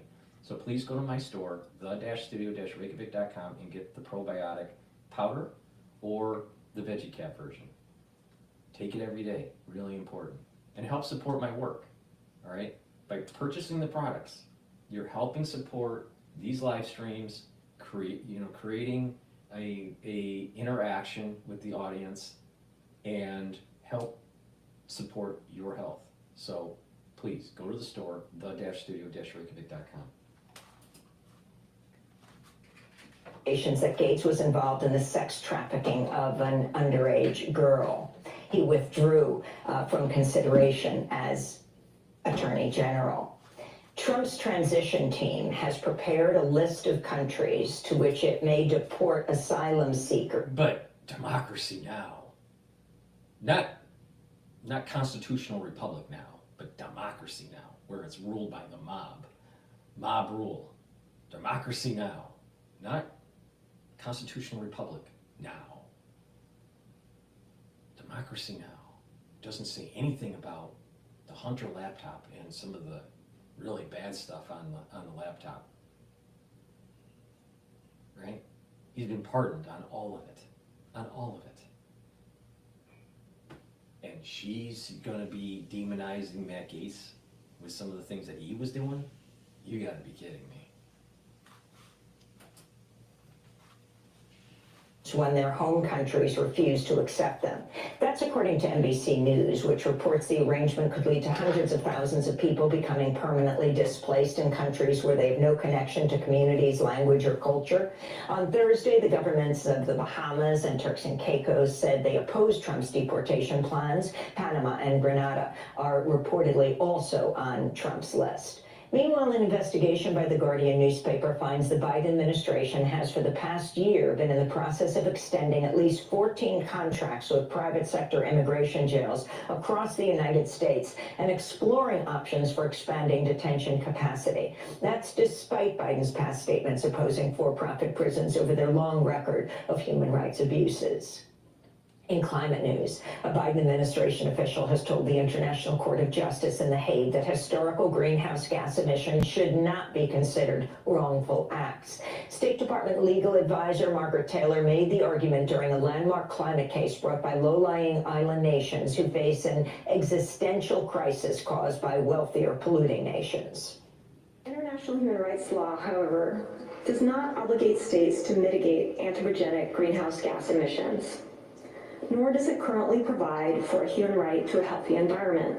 Acts or omissions that preceded the crystallization of international obligations with respect to climate change cannot be internationally wrongful acts. Representatives for China made similar arguments, saying UN climate change negotiations should be the only channel for global climate governance. That prompted sharp criticism from Vanuatu's Special Envoy for Climate Change, who also called out the governments of Australia and Saudi Arabia for attempting to shrug off responsibility for historical emissions. In North Carolina, the town of Carrboro has filed a lawsuit against one of the country's largest electric utilities, accusing Duke Energy of contributing to global heating and lying to the public about the climate crisis. It's the first lawsuit of its kind in the United States. Plaintiffs say Duke Energy waged a deception campaign to hide the role of fossil fuels in exacerbating climate change, resulting in delayed action to curb the impacts of greenhouse gas pollution. The suit also alleges Duke continued to operate its coal and gas power plants despite learning about their harms nearly 60 years ago. Carrboro has faced intensifying extreme weather events, including catastrophic flooding. Duke Energy operates 6 power plants in North Carolina and is the third largest source of carbon dioxide in the United States. UN human rights experts are raising alarm over the criminal prosecution of 2 climate activists who were arrested in New York this summer during a series of nonviolent protests demanding an end to financing for the fossil fuel industry. Alex Connon and John Mark Rosendahl were taken into custody during protests against Citibank and criminally charged with assault and criminal contempt.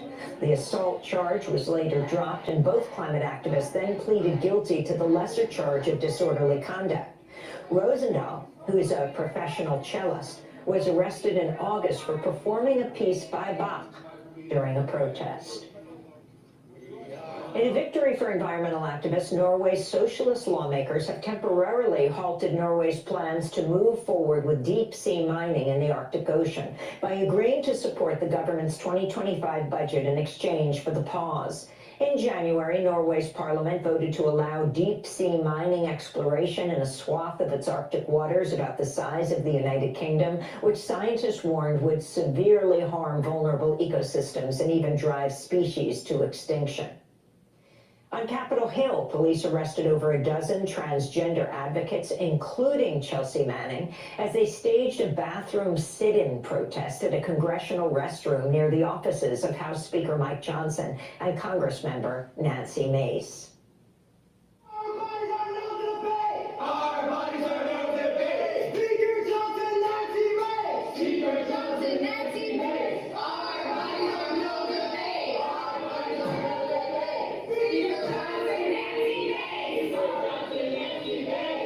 they chanted, our bodies are new. I just can't deal with it. The liberals out there, I mean, they hate humans. They hate progress. I mean, think about it. Society, all right, is like water flowing downstream, downhill, right? And it finds the path of least resistance, all right? And the energies that we use to move society forward, the energy densities, right, is because that is the most efficient means possible with the current technology or availability or demand supply curve dynamics, equilibrium dynamics, all right? Now, let's think about this for a second. Do you think your life will be better off if you stop fossil fuels 100% right now? I guarantee you it wouldn't. Your life would not be better. It would be a lot worse. A lot worse. Many of the things that can be done in medicine are because of plastics. Many of the things, all right? You stop plastics, and you stop modern medicine. Heating your home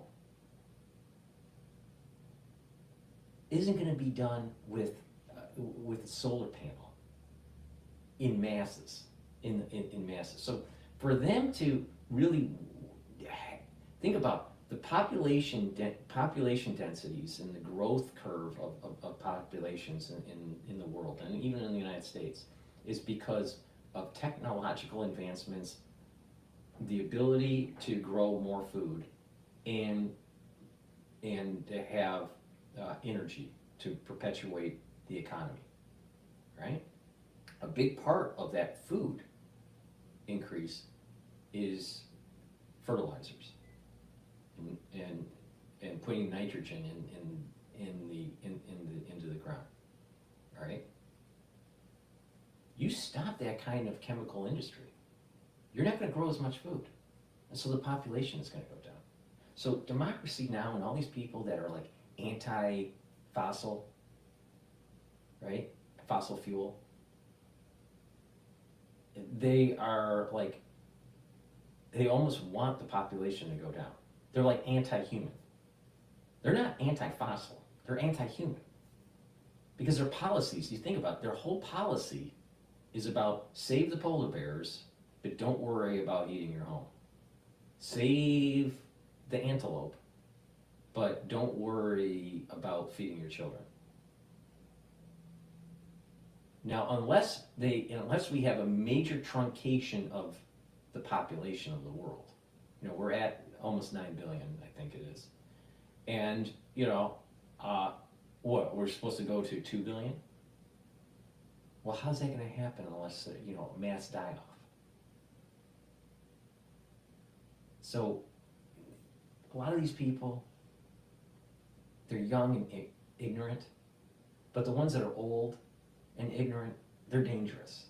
It's not the young and ignorant, because usually the young will grow out of it, and a lot of times they're liberal when they're young, and they end up being more conservative when they're older, when they realize that liberal policies overtax you and the work you do.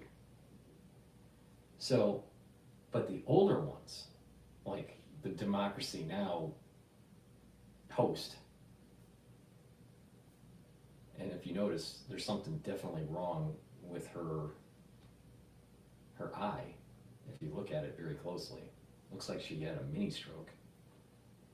I wonder how that happened. But so the whole point here is that these older super libs, they just hate. There's more hate in them than actually, a positiveness. Now, if technology gets to a certain point where new forms of energy production can be had, great, but we have to get there. And to get there, you're going to need fossil fuel.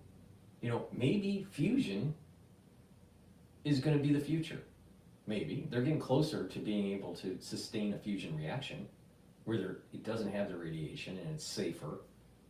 You know, it can do like an automatic shutdown and you don't have the problems with the fission reactions. Maybe that's the future. But you need to design and build those structures. You think you're going to be able to design and build en masse fusion reactors with solar panels? I don't think so. What about making those high-end metals with the metallurgy? You need high temperatures. And not a whole lot of metallurgy companies can smelt metal with using solar panels. So how are we going to get there? The mezzanine to a brighter future, the mezzanine for a more efficient energy source and safer energy sources, that mezzanine is using the portfolio that we have now. We'll get there, but it's going to take time. And the libtards don't realize that. Think about it this way. To light your home, back in the olden days, they used whale oil. And so there were huge industries in the United States and in Europe and in Asia that killed whales for the oil. So you can put them and light your home. Whale oil. Then all of a sudden came kerosene from fossil fuels and totally destroyed the whale oil industry. And so really, fossil fuels saved the whales. Now, Greenpeace wants to stop that. Now, of course, we can light our homes with solar panels, but a lot of society, a lot of industrial society cannot run on solar alone. It's not an energy dense situation yet. We don't have batteries that can hold and charge at the levels at a societal level. Now, could you power your home decentralized? Yeah. And there's a big discussion, should it be decentralized or centralized? I'm about decentralizing. But when you're talking about big industry and melting metal and bending metal and making plastics, guess what? You need high energy densities. Solar isn't going to give it to you. Neither is wind. At least not yet. They're far behind the curve in terms of energy densities. How is wind power or solar power going to allow you to grow more food when you need to put the nutrients into the ground in mass scale? It's because of fossil fuels. The society we have today is bolstered up because of fossil fuels. It's that simple. And you can try to demonize it all you want, but the reality is it's all about physics. And you can't like politicize physics. Physics is physics. Math is math. Natural, laws are natural laws. And it doesn't matter if democracy now likes it or not. The society we live in today is based on a fossil fuel economy.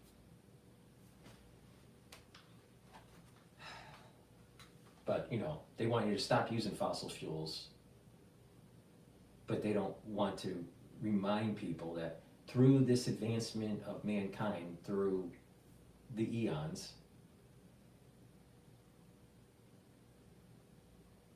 that we reduced the harvesting of whales because of the use of fossil fuels. We saved the whales because of oil, because of fossil fuels. Fact. All right. Amazing. All right. before we go to Bloomberg, please go to my store, the-studio-reykjavik.com. I have 3 new products on the store. It's the-studio-reykjavik.com. The link is in the description of this video and all my videos. You can get the Boomer Boost. This is a powder. You mix it with filtered water, or you can mix it with a shake or with food. I mix it with hummus. You have 68 nutrients, and this has a great profile of nutrients and vitamins, right? You can use this as almost like kind of like a meal in a way when you mix it with the barley. So you take this every day, and it's a great way to get all the nutrients that you need for the day, all right? What you're gonna notice is that you're gonna have more energy, all right? And this helps with your cardiovascular health. So take this every day. It's a great way to move towards on that journey of proper health. So it's a big scoop. You just take 1 scoop a day, mix it with food, yogurt or hummus, or some other food stuffs that you have, or mix it with water. You can mix it with milk, and create a shake if you want. There's lots of ways to do it, but this is a very high density nutrient powder, okay? It's great to take if you're working out. Take it before your workout and you'll recover quicker, all right? So, and the other 2 products that I have are the Gladiator barley and the heirloom barley. Now, when you buy these from my store, you'll get the larger container. This is the smaller container. You'll get a container double the size on my store. So the Gladiator barley or the heirloom barley. Now, there's protein in this, so you can use this as a meal, right? And mix it in a shake, or mix it with hummus or yogurt or something. And it's very high density protein, all right? In addition, this is this has superoxide dismutase, so it's an antioxidant. So this is a great way to soak up free radicals. And you can mix it with your Boomer Boost if you want. You can take it separately, right? You can just take this. You can just take this, or you can mix them.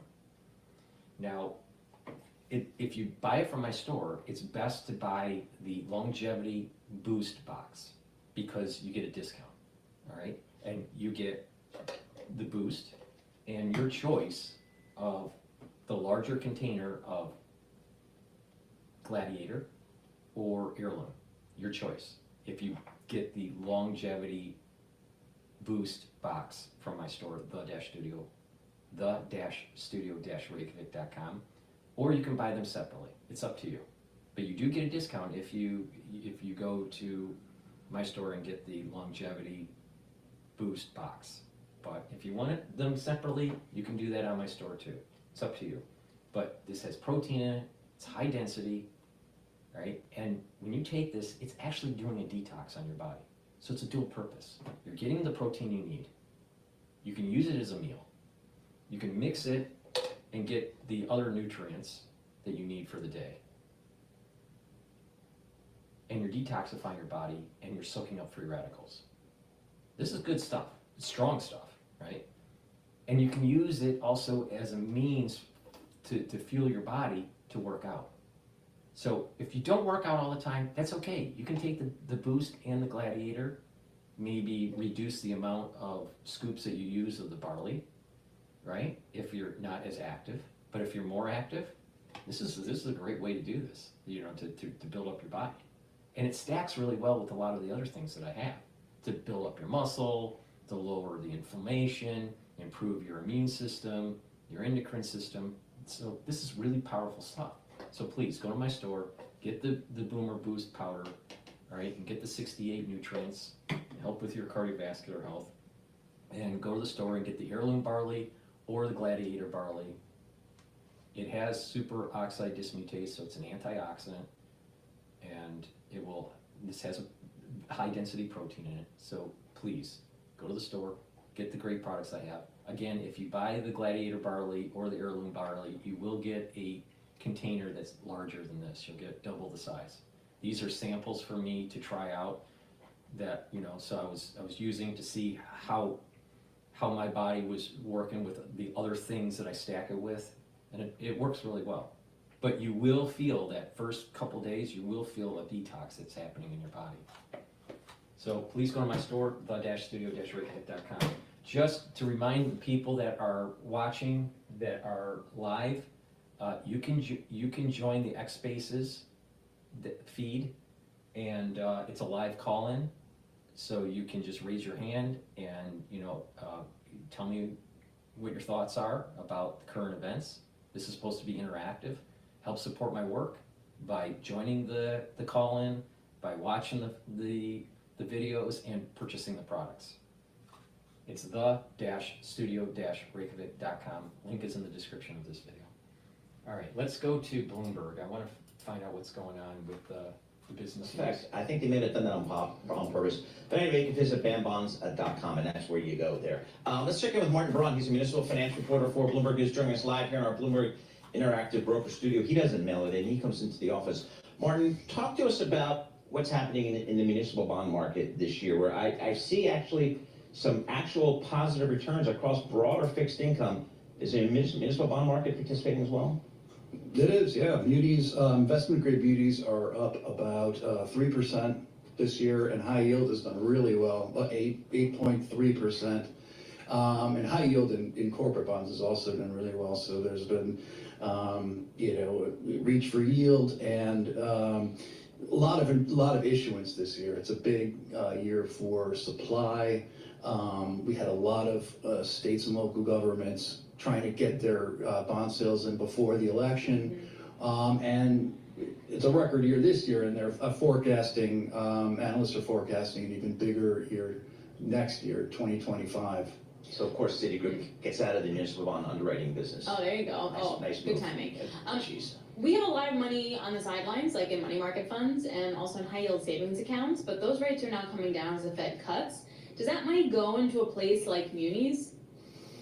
Well, I think, you can still get very attractive tax-adjusted yields with munis, on the long end.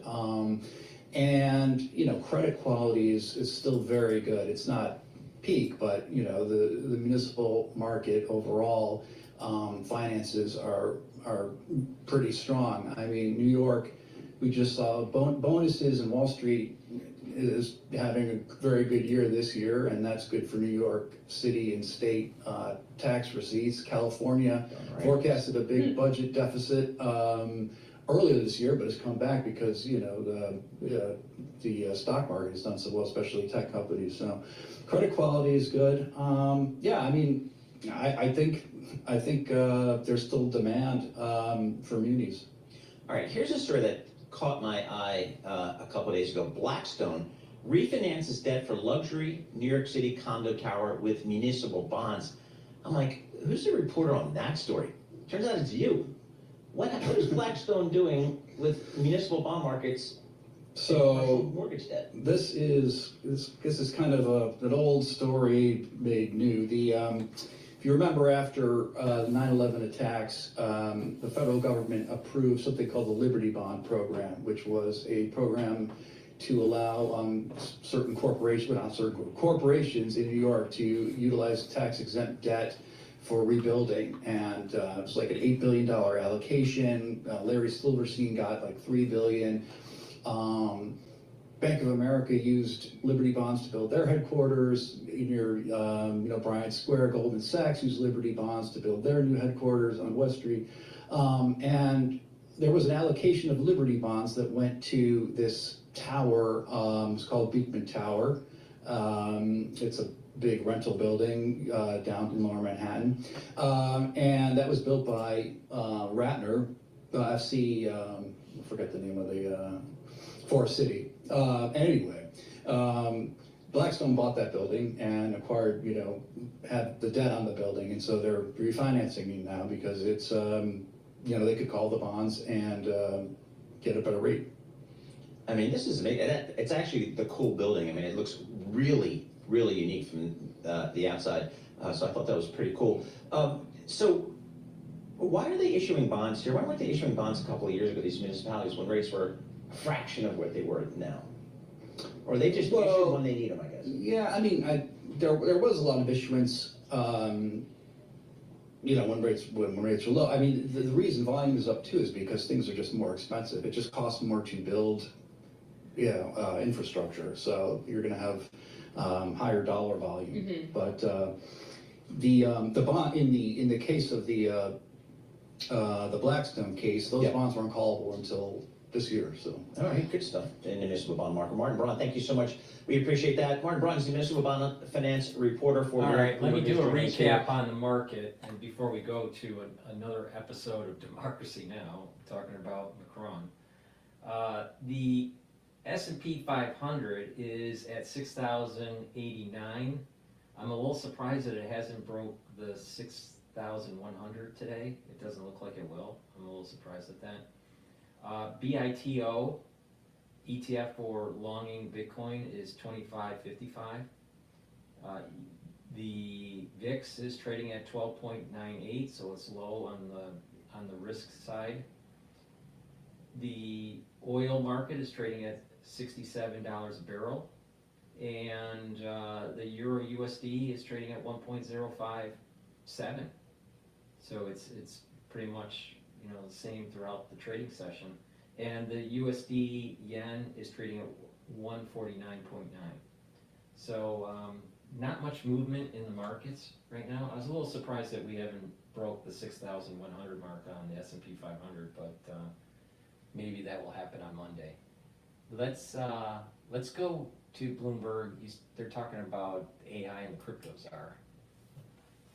iPhone SE, and the goal is to overtake Qualcomm's modem technology by 2027. They're going to continue using Broadcom and Skyworks parts in its devices, but will slowly displace parts from Qualcomm and Qorvo. I should point out Qualcomm stock drops. They're just talking about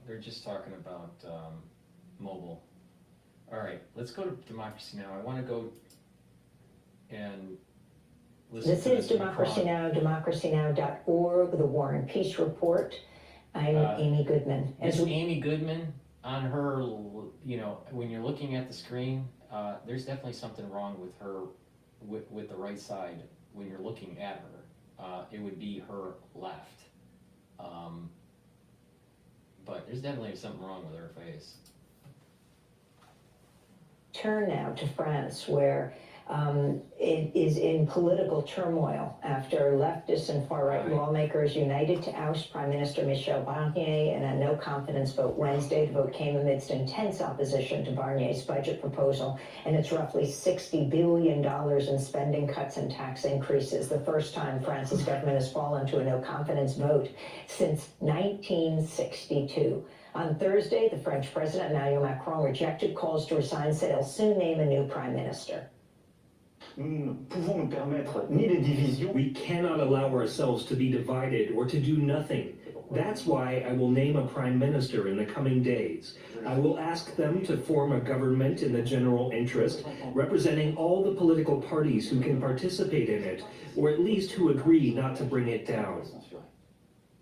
We're joined now from Marseille, France, by Cole Stangler, journalist covering politics and labor issues in France. His most recent book, Paris is Not Dead, Surviving Hyper-Gentrification in the City of Life, in the City of Light. Thank you so much, Cole, for being with us. Talk about what's taken place. This is historic. Yeah, thank you so much for having me. Like you said, it's the first time that we've had a government fall to a motion of no confidence since 1962. This is the shortest lived government really in the history of the Fifth Republic. And we're in this unprecedented situation of turmoil. And I think, we can look back for deeper reasons to try to understand the political crisis that France is in. But if you want to look at it a little bit more simply, this comes down to really two big factors here. One is we have to go back to President Macron's decision to dissolve the National Assembly this summer, a move that might go down as probably one of the greatest own goals, let's say, in French political history. So Macron, when he dissolved the National Assembly, what that meant is we went to new elections, and in those new elections, the National Rally, the far-right National Rally, increased its share. Macron's party decreased its share, and so it left a situation which you had basically three main blocks in the National Assembly, none of which was able to form a majority of their own. So Macron lost, self-inflicted wound, lost his relative majority in the National Assembly by calling for those elections. And then secondly, again, to get back to Macron's responsibility here, secondly, the crisis has its roots in the way that Macron responded to those elections. So like I said, after those elections, we had three blocks in the National Assembly, the left bloc, the New Popular Front, with a slight lead on the rest, but basically three evenly split blocks. And instead of turning to the parties that, instead of turning to what the voters expressed at the polls, which was support for the center and for the left, Macron decided to name a prime minister on the right. So a prime minister that did not actually reflect what voters expressed at the polls. So it's really those two big issues to simplify. It's one, Macron's decision to call those elections in the first place, which backfired, decreased his party share in the National Assembly. And secondly, the fact that this government here that's fallen did not reflect what voters actually expressed at the polls earlier this summer. So Barnier is a former EU official. He's been forced to step down as prime minister. The president says he's going to name a new prime minister. Can you talk about who exactly he's talking to? You have everyone from Marine Le Pen on the far right to Mathilde Panot, leader of the left-wing France Unbowed Party, and Marine Le Pen, who now faces a verdict in a criminal embezzlement case in the next months, which could potentially make her ineligible to run for office for years. Is that right? Yeah, that's right, and that also might be part of the reason why there's calls to move to a presidential election in certain parts of the far right. But you know, the key issue here is we still have the same mathematical problem that we had after the elections this summer, which is how do you find a prime minister that's able to get enough support in the National Assembly, or that's able to at least withstand a motion of no confidence. So you have to get someone who cannot have 289 members of the National Assembly vote against them. That's really the goal here. And the question is Macron going to basically try to do the same thing that he did this summer, which is to say, I'm going to turn to the right and de facto let the National Rally be the one that's going to decide whether or not to have the government stand or not, or is he going to turn to the left? That's what the members of the New Popular Front, the left-wing coalition, have been calling for. But to be quite frank, Amy, if you look at the way that Macron spoke last night, it doesn't seem like we're going to have a change of tack. It doesn't seem like we're moving to that Macron wants to name a left-wing prime minister. But again, the main situation here is at a certain point, it's not really Macron's decision to make. You have a mathematical problem. France needs to have a government, and you have three pretty evenly split blocks. So that at some point, that mathematical reality requires choices to be made. And finally, Cole Stengler, you have President-elect Trump going to France in his first international trip since he was reelected president for the reopening after the fire of Notre Dame Cathedral. Yeah, I mean, the timing there is quite remarkable because we have a president now, you know, President Macron. I mean, you could maybe say that both these presidents are very different, or future president in the case of Trump, in different situations. Macron is increasingly isolated, extremely unpopular. If you look at his we have 10 seconds.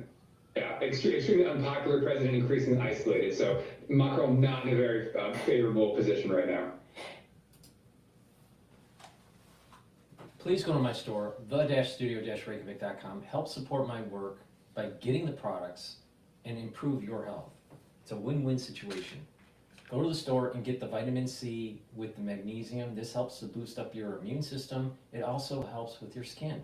A lot of people don't realize that taking vitamin C will cross-link with collagen and improve your skin. So please, go to my store and get the vitamin C and the collagen that I offer. I offer a big tub of collagen that you take every day. NAC is a supplement that I've added to my stack. The reason why I've added it is to increase the glutathione levels. As you get older, you're going to need more glutathione to soak up free radicals. Now, this is synergistic with C60. C60 soaks up the free radicals a little differently, and C60 is very potent. NAC will soak up free radicals through glutathione. Also, NAC helps to detoxify your liver and your kidney, especially if you take acetaminophen. And NAC will help to calm your immune system. A lot of people have anxiety, and this will help to calm that down.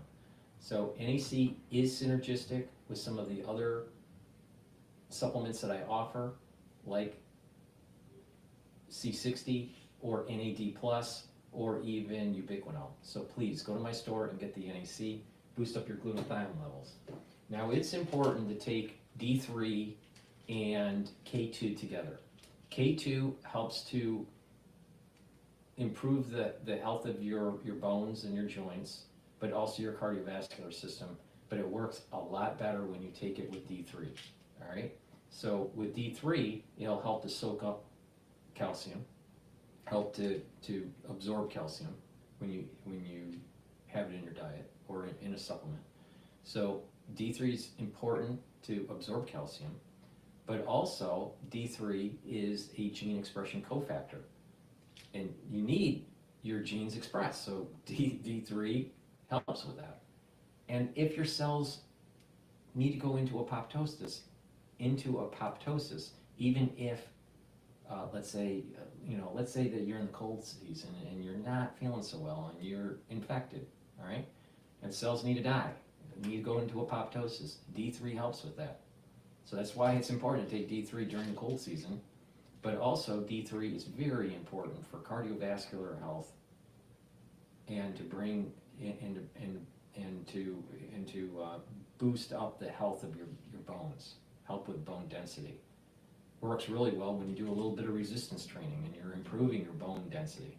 But take vitamin K2, MK7, very high quality supplement with the vitamin D3 that I have on my store, the-studio-reykjavik.com, and help with your cardiovascular health and your bone health. And lastly, for cardiovascular health, nattokinase. Take it every day. It'll help to lower your LDL levels, increase your HDL levels, and it's fibrinolytic, so it'll help to break up clots. As you get older, you're gonna have to start, putting a little bit more effort in cardiovascular health. Go to my store, the-studio-reykjavik.com, and take the nattokinase. Now again, nattokinase is stackable with vitamin K2, MK7, and the D3. Take them together for cardiovascular health. All right. Now, Bloomberg is on commercial, so let's see what else is playing around in the news lately. Let's go to the whole jury with the Daniel. This Fox News alert, we are on verdict watch in the New York City criminal trial of Marine veteran Daniel Penny. The jury just sent a note to the judge. They are deadlocked on the first count in this case. This is manslaughter in the second degree. CB Cotton at the courthouse in New York City. CB, tell us what you know. Hi, Dagan, that's right. The jury just passed a note to the judge saying it's unable to reach a unanimous decision on the most serious charge in this case, second-degree manslaughter. The judge said in the courtroom that he thinks he now needs to instruct the jury on an Allen charge, which is essentially telling the jury, you need to go back into the deliberations room, talk more, consider the viewpoints of other jurors, and try to reach a consensus. At that point, if the jury comes back again and still does not have a unanimous decision, the judge would then have to declare a mistrial. But of course, we know if there is a conviction on this most serious charge, there are high stakes for Daniel Penny, who would face up to 15 years in prison. But so far, the jury says it's not able to reach a unanimous consensus on that charge. We know all eyes are on this case across the country. It's really initiated a lot of conversations across the country, conversations on race, policing, and the criminal justice system. Jurors have asked to review lots of key evidence so far in the case, to include the video evidence of the chokehold, the 25-minute taped interview Daniel Penny had with police at the precinct when he waived his Miranda rights to answer detectives' questions. He didn't know Neely had died at the time. The jury also wanted to see yesterday a 1-minute clip of the chokehold that was captured by a high schooler who was on the subway that day. They also wanted the definitions of recklessness and negligence read back from the judge. So a lot more to watch here at the courthouse for sure, Dagan. The second, let me back up. An Allen charge, you would think the judge would wait to read what they also refer to as a dynamite charge if the jury was deadlocked on both of these charges, as opposed to just one, because they're still going back to deliberate criminally negligent homicide, correct, CB? So based on the notes I'm getting from the courtroom, Dagan, the judge is telling both the prosecution and the defense that he doesn't believe he can instruct the jury to deliberate on the second charge because they don't have a unanimous decision on the most serious charge, second-degree manslaughter. So to my understanding right now in the courtroom, he's trying to figure out what to do next now that jurors can't reach that consensus on the first charge. It's interesting. So there had been 8 notes that had come out so far as of this morning before the jury reconvened at 10 a.m. in Lower Manhattan. 2 were about scheduling, but they definitely seem, and please correct me if I'm wrong, seem to be looking into what was the judgment of the coroner about the cause of death, because that was evidence that was really pushed by the defense about, was it definitively the chokehold that caused the death versus what about the drugs that were in the system? What about pre-existing conditions like sickle cell disease?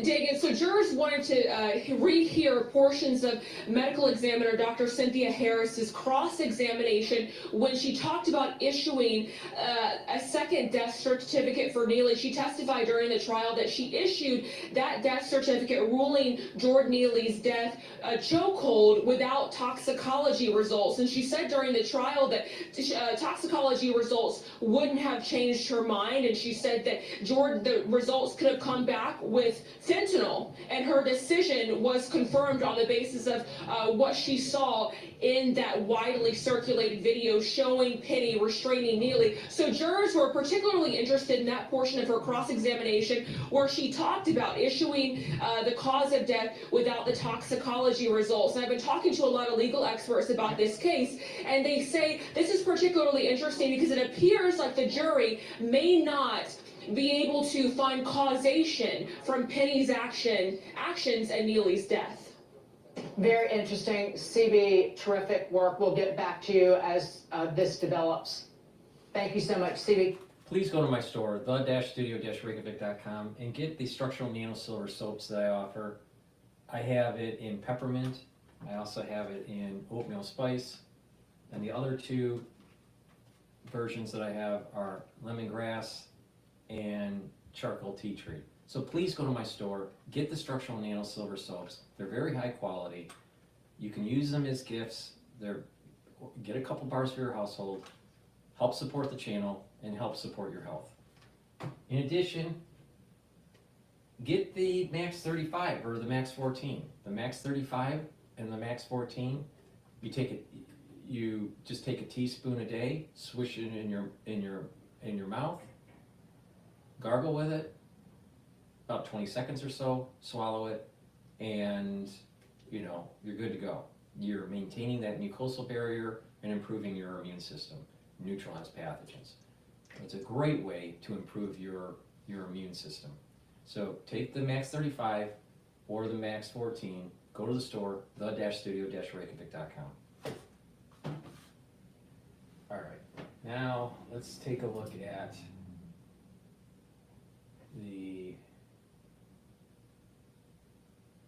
what's going on. This is kind of it's somewhat of a slow news day. What's going on at the Supreme Court? Let's take a look at that. Parents, are you doing enough to get your child into a top university? Do you worry whether or not you're doing enough to help your teenager get... Now turning to this, you're looking live at the United States Supreme Court, and right now as we speak, oral arguments are underway in a case that could reshape national regulations on gender treatments for children. The case surrounds an equal protection challenge to Tennessee's ban on different types of gender treatment for minors. 25 states have bans that could be affected, and it will be the first time that the High Court will consider restrictions on puberty blockers, hormone therapy, and surgery, life-altering surgery for children. The court's decision could also have broader implications for transgender people, including access to restrooms and participation in school sports. But first, let's bring in Justice correspondent David Scott with more details. David.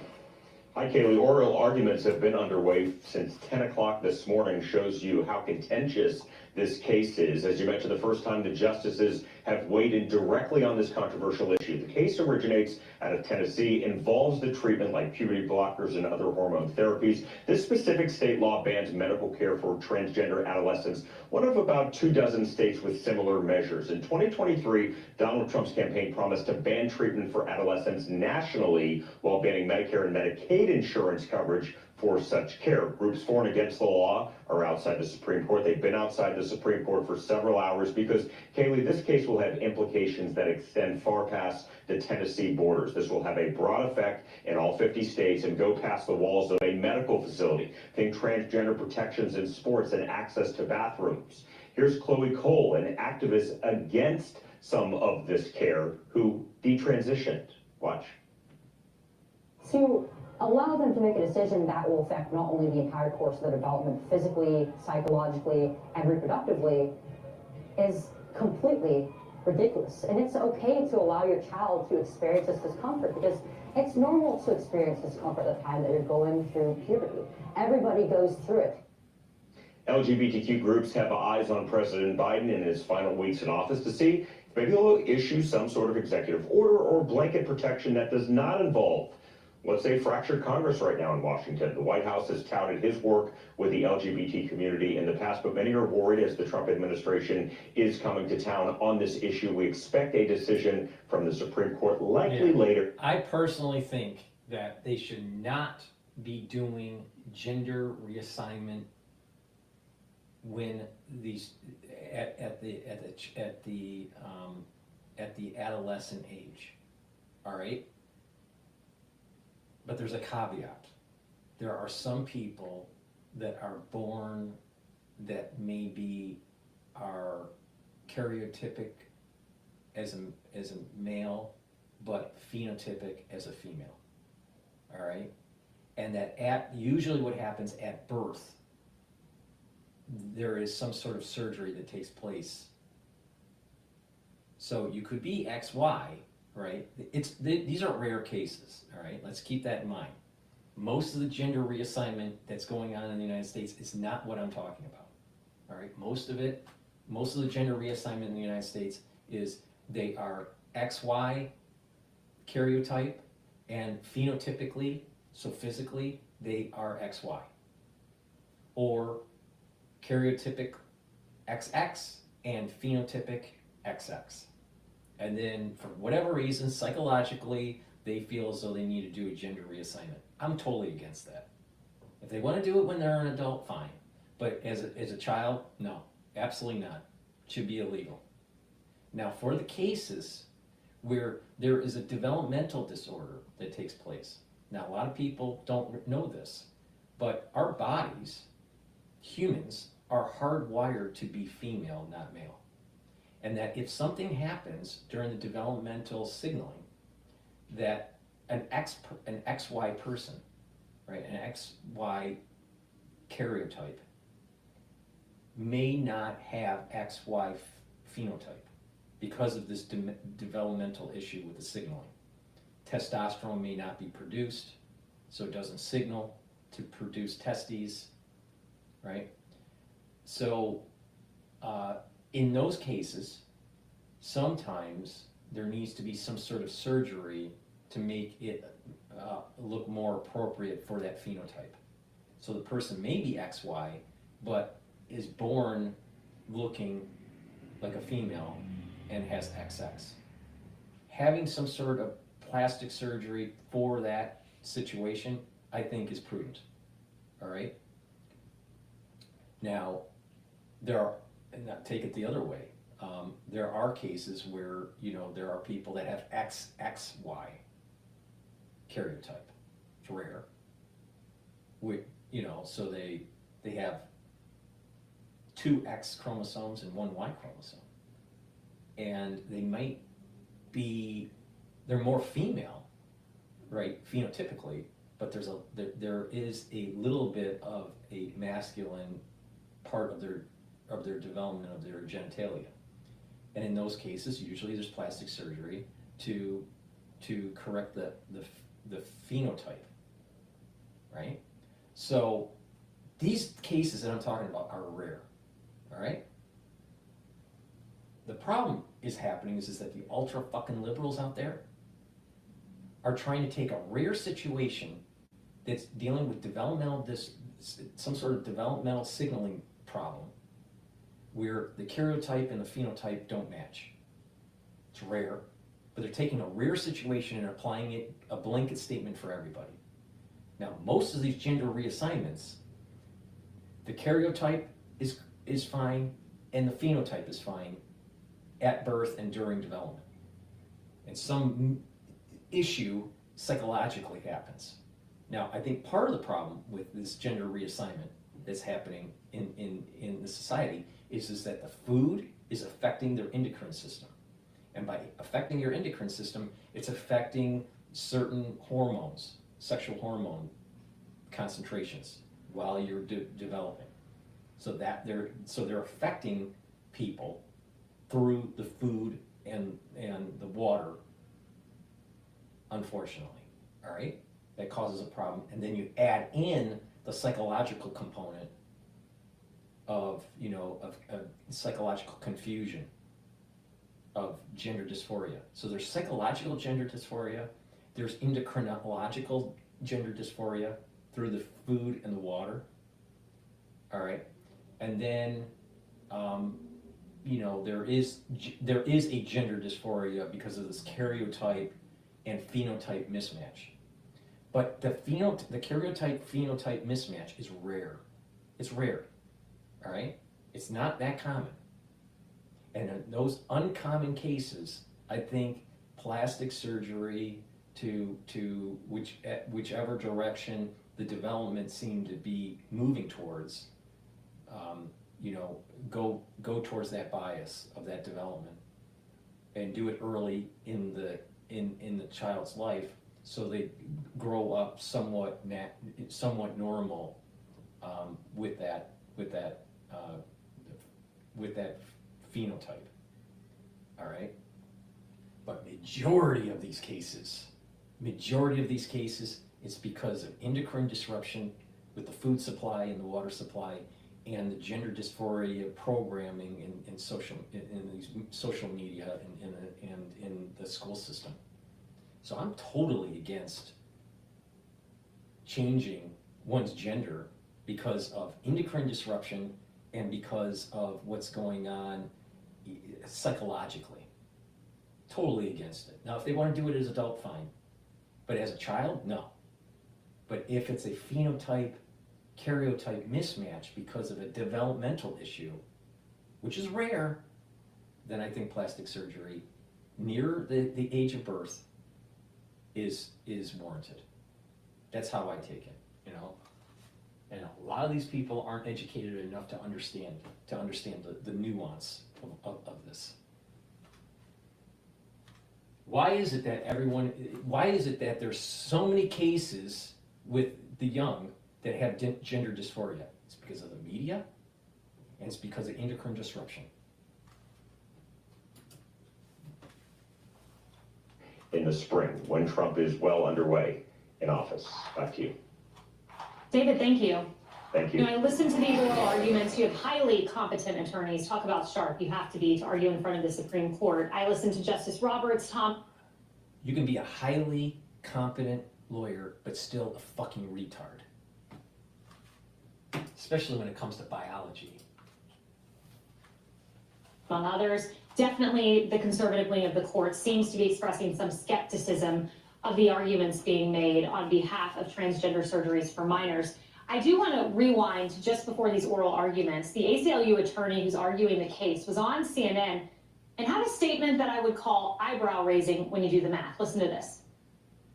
These are young people who may have known since they were 2 years old exactly who they are, who suffered for 6, 7 years before they had any relief. And what's happening here, it's not the kids who are consenting to this treatment, it's the parents who are consenting to the treatment. And as a parent, I would say, when our children are suffering, we are suffering.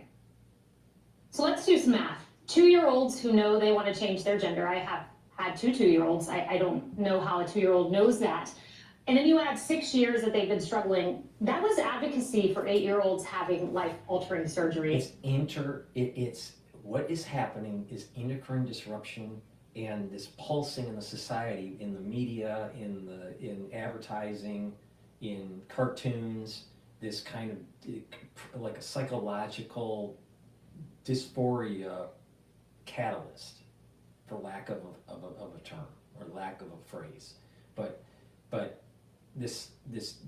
there is this psychological component that is being promulgated through media and advertising. When you add that into endocrine disruption in the food supply and the water supply, you're going to have children that are going to have problems in development. But that's because you're poisoning the children.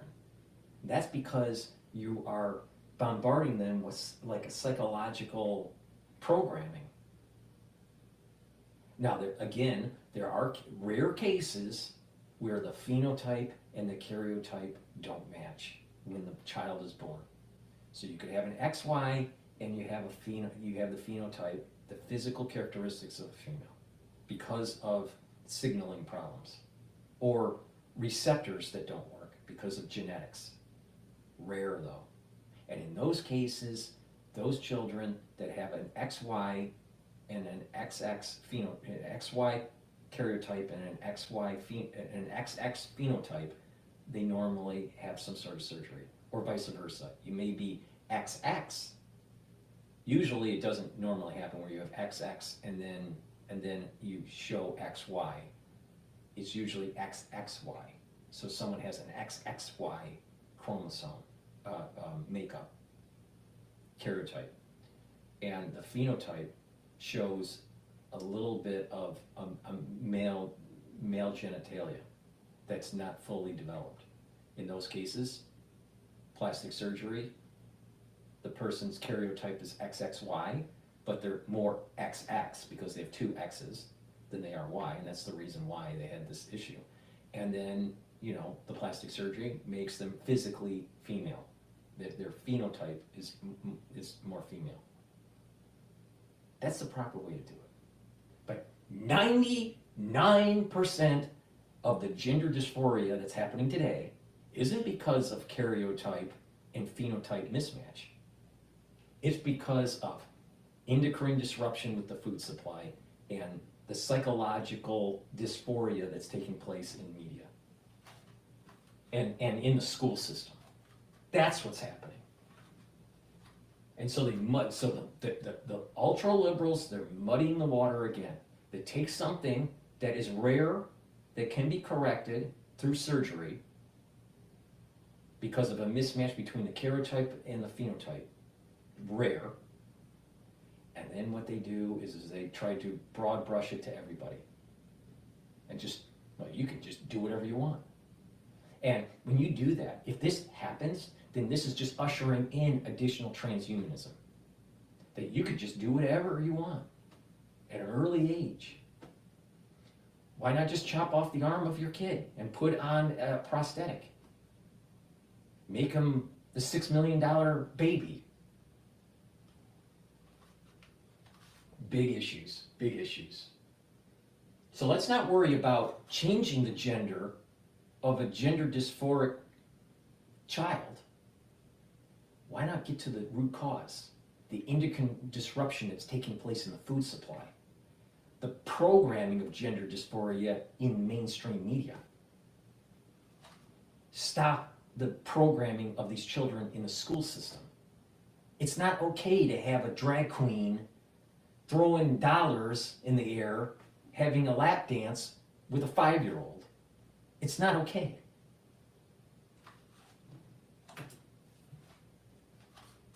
Pull up the Washington Post KFF poll on this matter. You find 68% of U.S. adults do not think those 10 to 14-year-olds should be able to get this life-altering treatment. I wonder how the nation feels if you change that to, let's say, 8-year-old, Tammy. Yes, and this is the problem. Most of us, if you know, it's children, the tendency here, and I've been arguing against this for years, is for the gay community and other adults who have some sexual issues or sexual frameworks they're dealing with, is to not project it onto children to justify the choices that we're making as adults. And this is what this has been from the beginning. My concern about the Supreme Court goes back to 2020 with the Bostick versus Clayton County decision.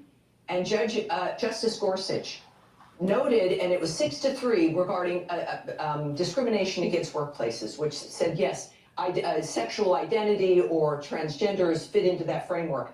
His framework was, he used the phrase, if an employer penalizes a person identified as male at birth for traits or actions that it tolerates in an employee identified as female at birth. Now, that is political language taken from the left. It is not scientific. It was using this framework that someone at birth is identifying that baby as one thing or another, meaning that it is fluid.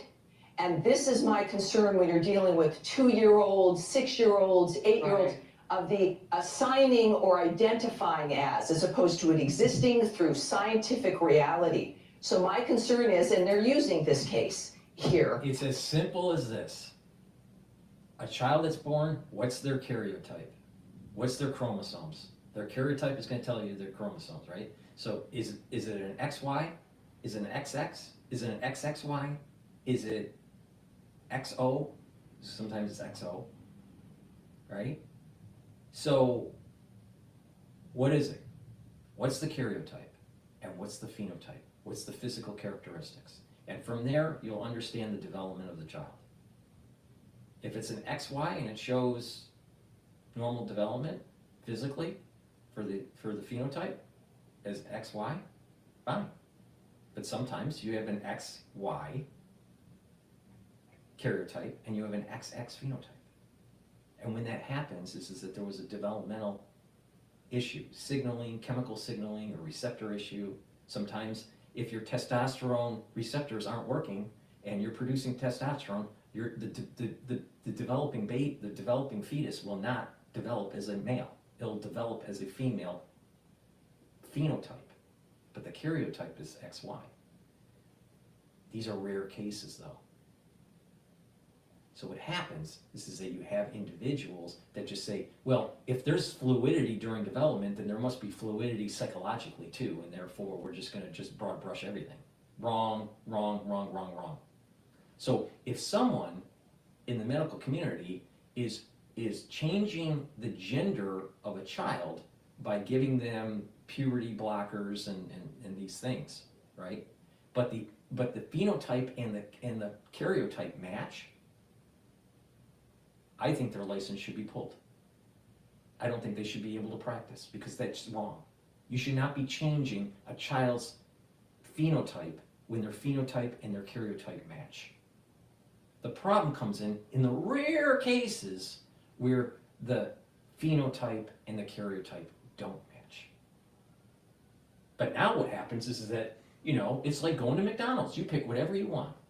A lot of times what happens is that the mother or the father didn't get the child they wanted. And they want a Susie, but they got a Johnny. So they're going to tell Johnny, you know what, Johnny, you got to chop off your penis. We're going to send you to the plastic surgeon so you could be a Susie.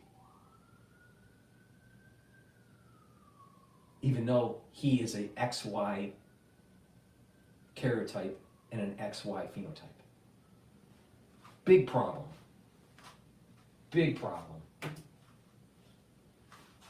Say that this is a legitimate aspect regarding small children little kids, 2-year-olds, etc. And we should not. It is it's an ideology. It is political, and children should not be thrown into that volcano. I want to note that oral arguments just wrapped, so that was about It's as 2 simple hours as and 30 this. minutes on It's the as simple needle. as this.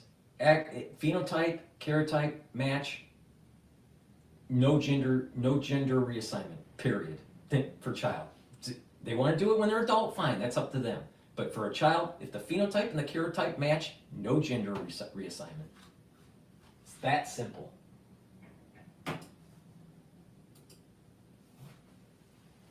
About, if my mind serves me correctly, Roe v. Wade, the arguments there and the Dobbs decision ran about that long. So they have just wrapped. And Emily, I want to bring up a point that I think is very, very, very important. I believe science matters. I believe facts matter. Europe has followed the science on this issue. The United States, we've been wrapped around political arguments. So I want to bring in some of the science. This is International Review of Psychiatry. Listen to this closely. The conclusion from studies that have been conducted is that children with gender dysphoria strongly associated later in life with a lesbian, gay, or bisexual outcome. In the majority of children, 85.2%, the gender dysphoric feelings remitted around or about puberty. In other words, 85% of kids who thought they had gender dysphoria and wanted to change their gender ended up not. 85% around puberty. I want to make this personal. As someone who has had a bilateral mastectomy, because I have a high risk of cancer, it is a life-altering surgery. You cannot reverse it. Removing your ovaries, Chloe Cole made this point, no 5-year-old, 10-year-old, 15-year-old should go through menopause at that age. Why are we doing life-altering procedures on 85% of children who may change their mind? And why are states... Because we have a medical industry that's willing to do anything for a buck. And we have a bunch of crazy liberals that try to litigate science. Please go to my store, the-studio-reykjavik.com. We need people in our society that are more masculine to fight against the crazy liberal mob mentality. Go to my store, the-studio-reykjavik.com, and get the Myotrol. This will help to build up muscle. And by having muscle, you'll be able to fight the crazy liberals. Myotrol will help to maintain muscle mass, build muscle mass. That's really important when you get older. When you get older, you start to atrophy.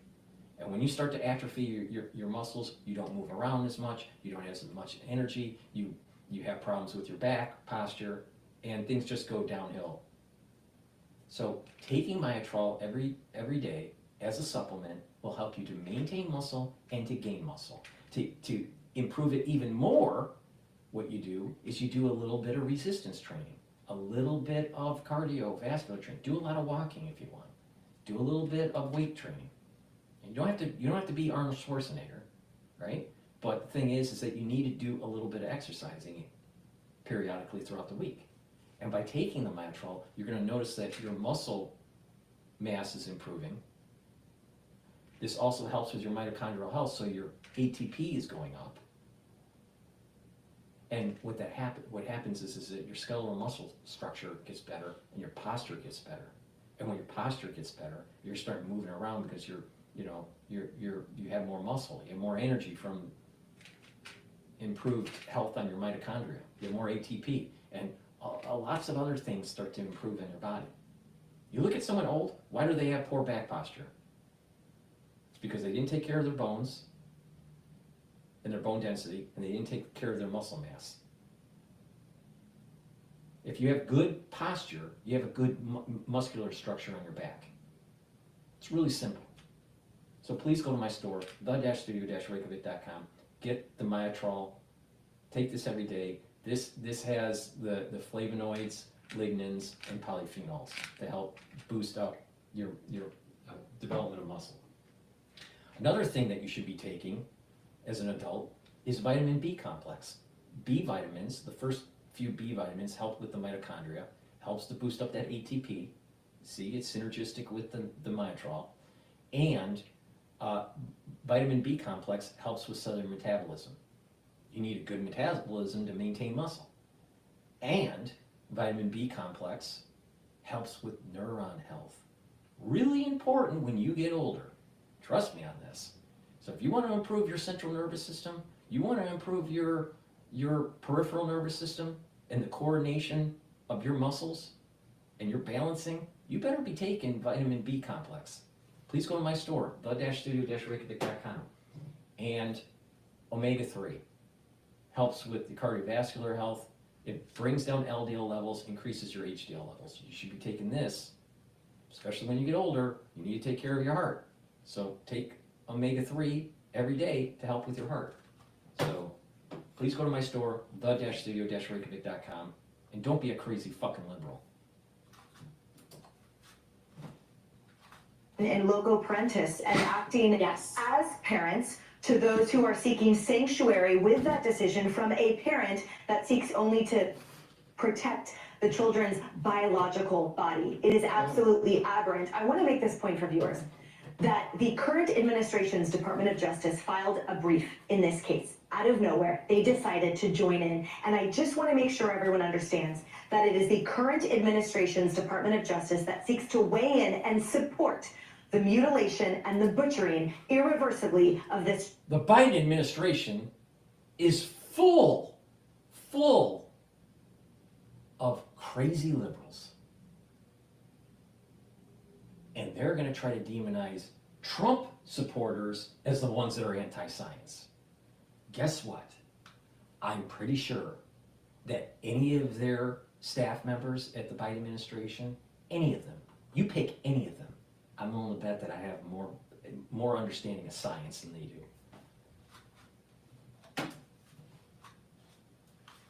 Of these children, and that January 20th cannot come fast enough, because with the new administration they will seek to restore not only law and order, but also the foundation of biology in the protection of the family unit. Exactly. It's about God, country, and family. If you demonize the country, and you don't protect the borders, and you don't support our service members, you don't have a country. You're demonizing it. Don't even stand up for the American flag during the national anthem. That's wrong. That's wrong. That's what Biden supports. Demonize the country. Demonize God. Reduce,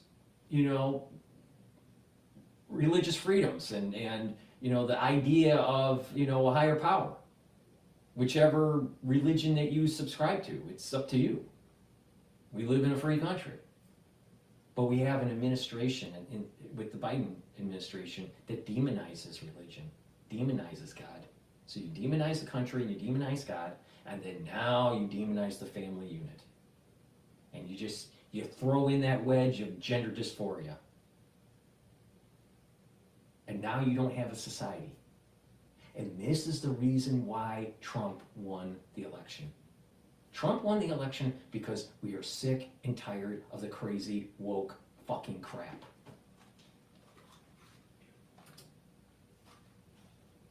Children's whims. Because absolutely what children explore and feel and think are all over the spectrum.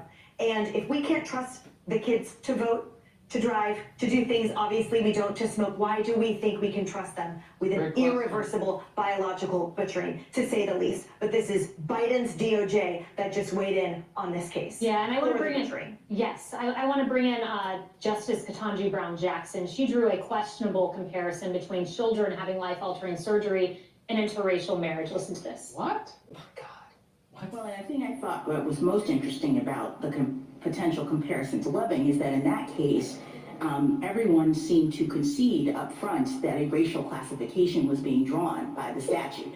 That was sort of like the starting point. The question was whether it was discriminatory because it applied to both races and it wasn't necessarily invidious or whatever. But as I read the statute here, the case here, the court starts off by saying that Virginia is now one of 16 states which prohibit and punish marriages on the basis of racial classifications. And when you look at the structure of that law, it looks in terms of, you can't do something that is inconsistent with your own characteristics. It's sort of the same thing. So it's interesting to me that we now have this different argument, and I wonder whether Virginia could have gotten away with what they did here by just making a classification argument the way that Tennessee is in this case. Harris, Ketanji Brown Jackson is a This is how AI transforms project management. We're drowning in tasks, and our clients are demanding faster turnaround. Keep watching. You know, Harris, Ketanji Brown Jackson is a brilliant jurist. No, However, she isn't. I No, have she heard isn't. members of The No, she View isn't. or other media outlets. No, she's make not a arguments- brilliant jurist. She doesn't know the definition of what a woman is when she was asked in Congress during her confirmation hearing. I think that's a problem. I think that's a problem. that somehow interracial marriage is compromised because of a reversal in Roe v. Wade. It seems to me a huge stretch and a leap. Well, if you're talking about protecting children who literally cannot make medical decisions, as Emily pointed out, there are a whole lot of decisions we don't give them the wheel for. That is one of them. If your goal is to protect children, then that's separate. I'm in a biracial marriage. I'm in an ecumenical marriage. If we're protecting children, how is that going to jeopardize me and Tony? Right? If you're telling me that children are at hand here. Puberty blockers, by the way, one of the #1 drugs is meant to treat prostate cancer. Can you imagine if you put that in a little one's body? Dr. Siegel has said it makes your bones brittle. It stops you from growing the right way. We don't know what it does to the brain yet. It can't possibly help mental health. We've seen a suppressed report that's part of this whole case as well about that, about the effects of puberty blockers. I mean, the goal is to protect the kids, but I'm going to take this in a place that I know I'll get criticism from. I don't care. This is about spirituality as well. When we are born, God decides who we are. You get XX, you get XY.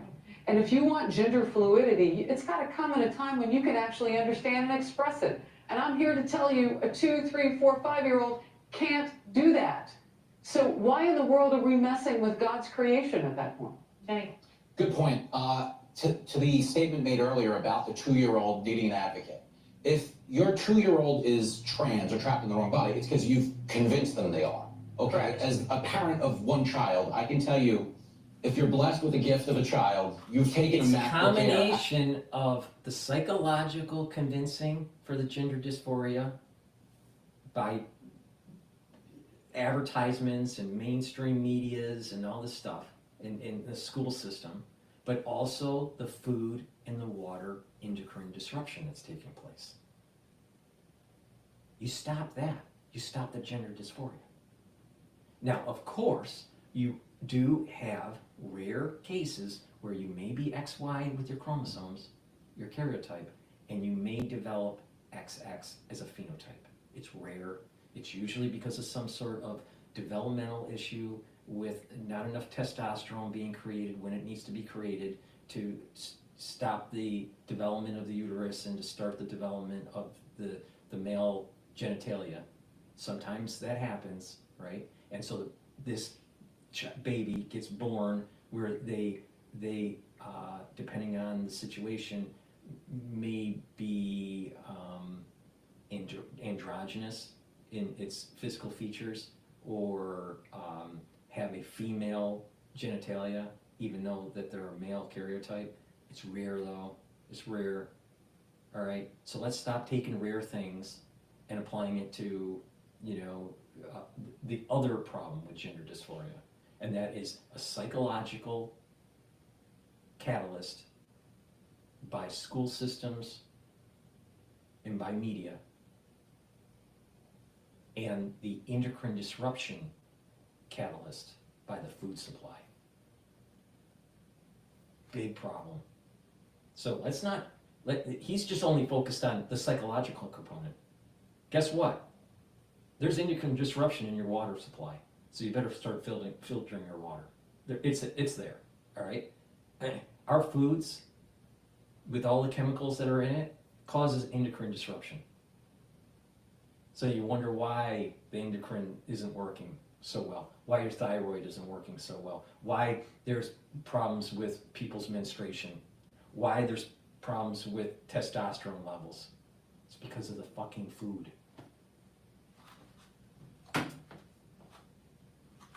The packing peanuts, and you're responsible for the direction it takes in life. All right. Yeah, I mean, my 2-year-old doesn't know what he wants to eat for dinner. He throws it on the floor. It's hardly qualified to decide to change his gender. Hey everyone, I'm Emily Campagno. Catch me and my co-hosts Harris Faulkner and Kaylee McIntyre. liberals are crazy. Please go to my store, the-studio-reykjavik.com. Help support my work. Help support your health. Olive leaf extract is a great supplement. It's a dual-purpose supplement. It's a great way to start on the journey of improving your immune system and your cardiovascular system. In the United States, we have lots of problems with people with having heart disease. We have lots of people having problems with their immune system.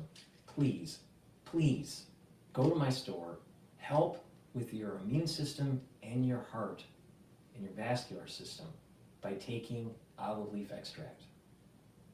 It's a dual-purpose product. It's easy to start on this journey. Do it. Trust me. You'll get healthier. Please go to the store. Get the olive leaf extract. Lignans is a powder. You mix it with your food or with filtered water, and it will help bring down inflammation. And it's an antioxidant, so it's going to be soaking up free radicals. This is synergistic with the other antioxidants that I've been talking about today. And this will help with your hormonal health. Boost up your immune system. This is for males and females. Really important. Trust me, our immune systems are down because of the crisis that we went through. But you can heal and move the needle upward in terms of better health for your immune system. Go to my store and get the lignans. This brings down the inflammation, and it's an antioxidant. It's a great supplement that you should be taking every day. And digestive enzyme complex. When we're older, we have more stress on our pancreas. So to reduce that stress on the pancreas, take the digestive enzyme complex so you can break down your carbohydrates, your proteins, and your lipids. You'll be able to bring in those nutrients, all right, and reduce the stress on your pancreas. So please go to my store and get the digestive enzyme complex. If you work out regularly, also take the digestive enzyme complex, because what this will do is just help you to refuel your body so you recover quicker. So either if you're an athlete or if you're older and you just need to reduce the stress on your pancreas, really important, take the digestive enzyme complex. In addition, this has bromelain in it, which is an enzyme to help break up clots, so because it's fibrinolytic. So this is a great supplement. It's dual purpose. Please go to my store, the-studio-reykjavik.com. The link is in the description of this video. All right, let's take a look at Bloomberg. What's going on there? Bill, not a yes based on what we're hearing, and some are suggesting that this could be a short run here for Pete Hegseth, as Donald Trump also talks to Ron DeSantis about potentially having the job. I've got a little bit of news for you on Ron DeSantis, by the way, but let's hear from Hegseth from last night, talking about some of the doubts surrounding his confirmation on Capitol Hill. Let's listen. To senators, who are the ones that deserve answers to every question they have, and in every office we've stood in, we've welcomed that opportunity. It has been a great week. It's a process that's ongoing, and we look forward to finishing it. Wanted to talk to a sage, someone who understands how Capitol Hill works when it comes to the transition and to all the matters we just discussed with Tim Bitchute here, creeping up on a funding deadline and a whole new Congress. Lisa Cabuso-Miller is, of course, that voice, Republican strategist, host of the Friday Reporter podcast, and former communications director at the Republican National Committee. Lisa, great to see you. Happy Friday and welcome back. You've got deep contacts at the Pentagon, and I know that you're closely associated with the national security and defense spaces. There are a lot of concerns, not only about some of the personal issues surrounding Pete Hegseth, and he denies them all, but even just his lack of managerial experience. Now, before I ask you whether you think he's going to get through the week, we've got a headline here. Donald Trump is going to the Army-Navy game, and he's bringing Ron DeSantis with him this weekend. Now, what do you think about Pete Hegseth? I've been watching all week, Joe, and I think that the time is running out for this nominee. That's my point of view. This has been a tremendous distraction from the transition. And I think Pete Hegseth would be perfect for the job, to restructure the Defense Department and the Pentagon, which is needed in the United States. I don't trust DeSantis. One, he's a Yale guy. Two, you know what? he didn't want to play nice during during the primaries. And so DeSantis and Nikki Haley, they're a little bit of a deep state. Now, maybe DeSantis is a little less of a deep state. I don't know. I think that both of them are selfish, self-centered, trying to move up the ladder in power. I don't trust DeSantis. I trust Pete Hegseth. Now, he may have flawed character. Certain things in his character may be flawed. There's certain things that are flawed with Trump, with his personal character. But just because someone has a flawed character doesn't mean they can't do a great job. And this country needs a major restructuring of its defense department. DeSantis isn't going to do it. He's a deep state. He's another one of those. Get a cabinet person in, or a secretary in, just like he had in the first term, and all of a sudden they slow walk his policies.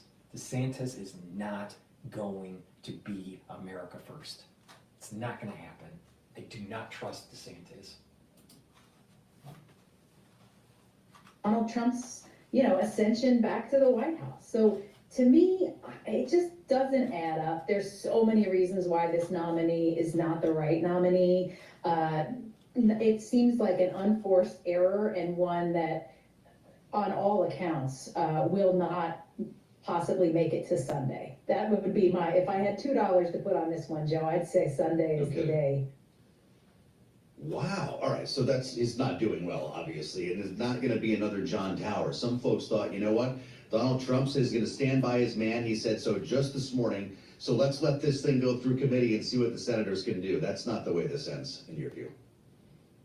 It just doesn't feel that way, Joe. It just feels like the energy is running out for Hegseth. I mean, yes, he's making some progress on the Hill. He's having meetings and he's answering questions, and that's really part of the process for sure. But to me, all of the other optics behind the scene, all of the questions about whether or not, it sounds like he may already have a pick in mind after Hegseth goes away. So to me, more than anything, I feel like he's probably hearing from the Senate. He's probably hearing from his colleagues in the party. He's hearing from colleagues and people that he knows and works with well inside the Pentagon and inside the national defense space. It just seems to me like this is an unnecessary fight to take on, and it seems like one that might go the way that the Gates nominee went, and that is that he would bow out knowing that it's too big a distraction.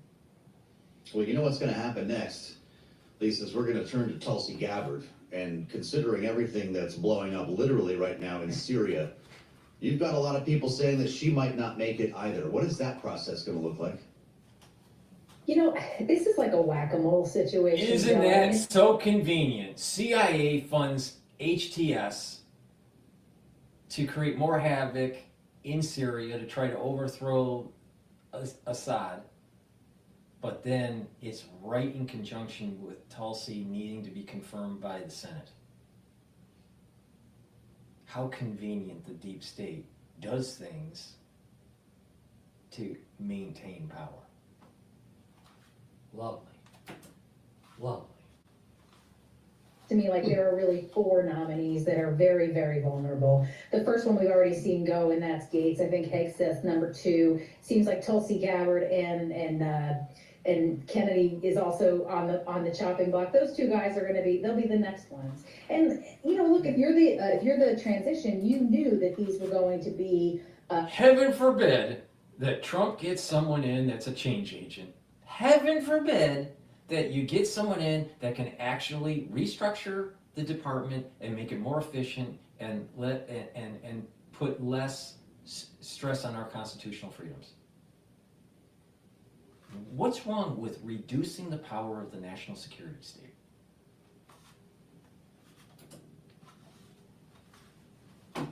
Controversial, and that they potentially might not be nominees that would ultimately get through. But also, it to me feels like it may have even been a strategy, may have been by design that that some of these nominees were a little bit out of the box and were an opportunity for nominations beyond those to be ones that would sail right through. So to me, I think that we're going to see that Tulsi Gabbard will be the next one we look very closely at, and we see as one that will also not likely make it over the finish line.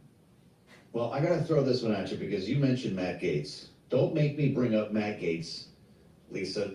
I have been hearing over the last couple of days a growing level of concern that he is gonna show up to fill his seat in January as elected. He has not filed paperwork suggesting otherwise and has only said that he intends to step down. What happens if he shows up? Do you think he does it?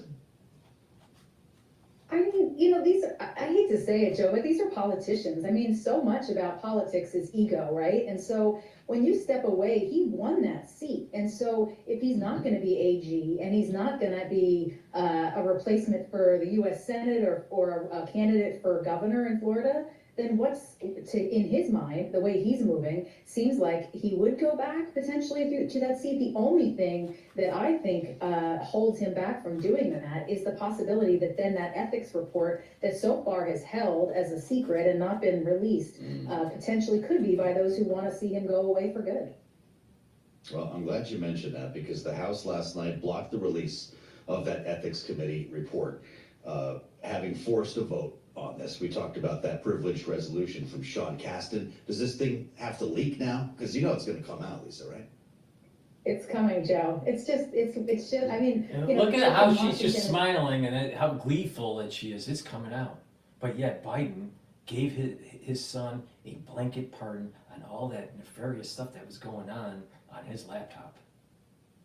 And all the pay-to-play stuff that's going on with the CCP and the Biden family, in Ukraine, and the Biden family. Please go to my store, the-studio-reykjavik.com. I know the politics in the United States may keep you up at night, so please go and get the Goodnight Formula from my store, the-studio-reykjavik.com. There's tryptophan and melatonin in it, and a bunch of other great ingredients to help you go into a deep sleep. 3 cycles of REM sleep, 2 to 3 cycles of REM sleep is really important. When you go into REM, what will happen is that you're going to be consolidating your memory. You're going to be more, you'll have more energy when you wake up. You'll be more well rested, and you're detoxifying your body. Having sleep deprivation chronically may lead to early onset of dementia. And you're going to have mental acuity issues, you're going to have memory issues, and you're going to build up toxins. You don't want that. So go to my store, the-studio-reykjavik.com, and get the Goodnight Formula. This is going to help with detoxifying your body, getting more energy and be more restful in your sleep, and have memory consolidation. Please go to my store and get the Goodnight Formula. It's really important, since we've been talking about detoxifying your central nervous system with the Goodnight Formula. You know what? Zeolite is a negatively charged molecule that will attach to positively charged toxins and chemicals and heavy metals. And once it attaches, it'll allow you to urinate it out in 6 to 8 hours. So you're detoxifying your body. So you need to be taking zeolite. You should be taking it every day. Take a couple little small drops underneath your tongue, drink it with filtered water. Do that every day, year round. This is the type of zeolite you can take year round. Other people prefer to take it once or twice a year. It's up to you, but it's better if you take it every day. And for the ones that are doing it once or twice a year, take a few drops underneath your tongue, small drops, drink it with filtered water, soak up those toxins, urinate it out, and then do that each day, and then once you're done with the bottle, do that once or twice a year. It's really simple. All right, please go to the store, the-studio-reykjavik.com, and get the zeolite. Detoxify your body, really important. And lastly, I have structural nanosilver gel. It's a dual purpose product. It helps to heal your skin. It can be used as a skincare and it will help to neutralize pathogens. You can get it in a tube form or in this dispenser that you can carry in your bag. But you should be using this, especially during the cold season. Put it on your hands, around your mouth, around your eyes, around your nose, around your ears. Lightly coat your nostrils, stays active for 5.5 hours, and it's going to create a barrier and neutralize pathogens. If you have a cut, an abrasion, a minor burn, put it on there and it will heal quicker. And you can use this as a skincare, daily skincare. Put it on your skin and later in the day exfoliate. And what you'll notice is that your skin is clearer and it's tighter, especially on your face, so you can improve the health of your skin. I have a skin care box, anti-aging box, a beginner's and an advanced version that you can go on the store and get the other supplements and stack it where it's really taking care of your skin. But go to the store, get the structural nanosilver gel, either in the dispenser or in the tube form. Get a couple for your household. You're going to need it during the cold season. Trust me, you're going to need it. And again, it's a dual purpose, so you can use it as a skincare product. Please go to my store, the-studio-reykjavik.com. So this is the broadcast for today. So thank you for listening. Just as a reminder, the whole idea of this is that you can listen on X Spaces. You can do a call in through X Spaces. It's all live, and you can see the live feed on the large channel and the live feed on the other YouTube channel that shows the telemetry of the market on a dashboard. All right. You can also watch the live feed on my website. So please go to my store, the-studio-reykjavik.com. Support this broadcast and your health by getting the products, sharing the links, asking your social media to follow me. I greatly appreciate it. Thank you very much, and have a nice day.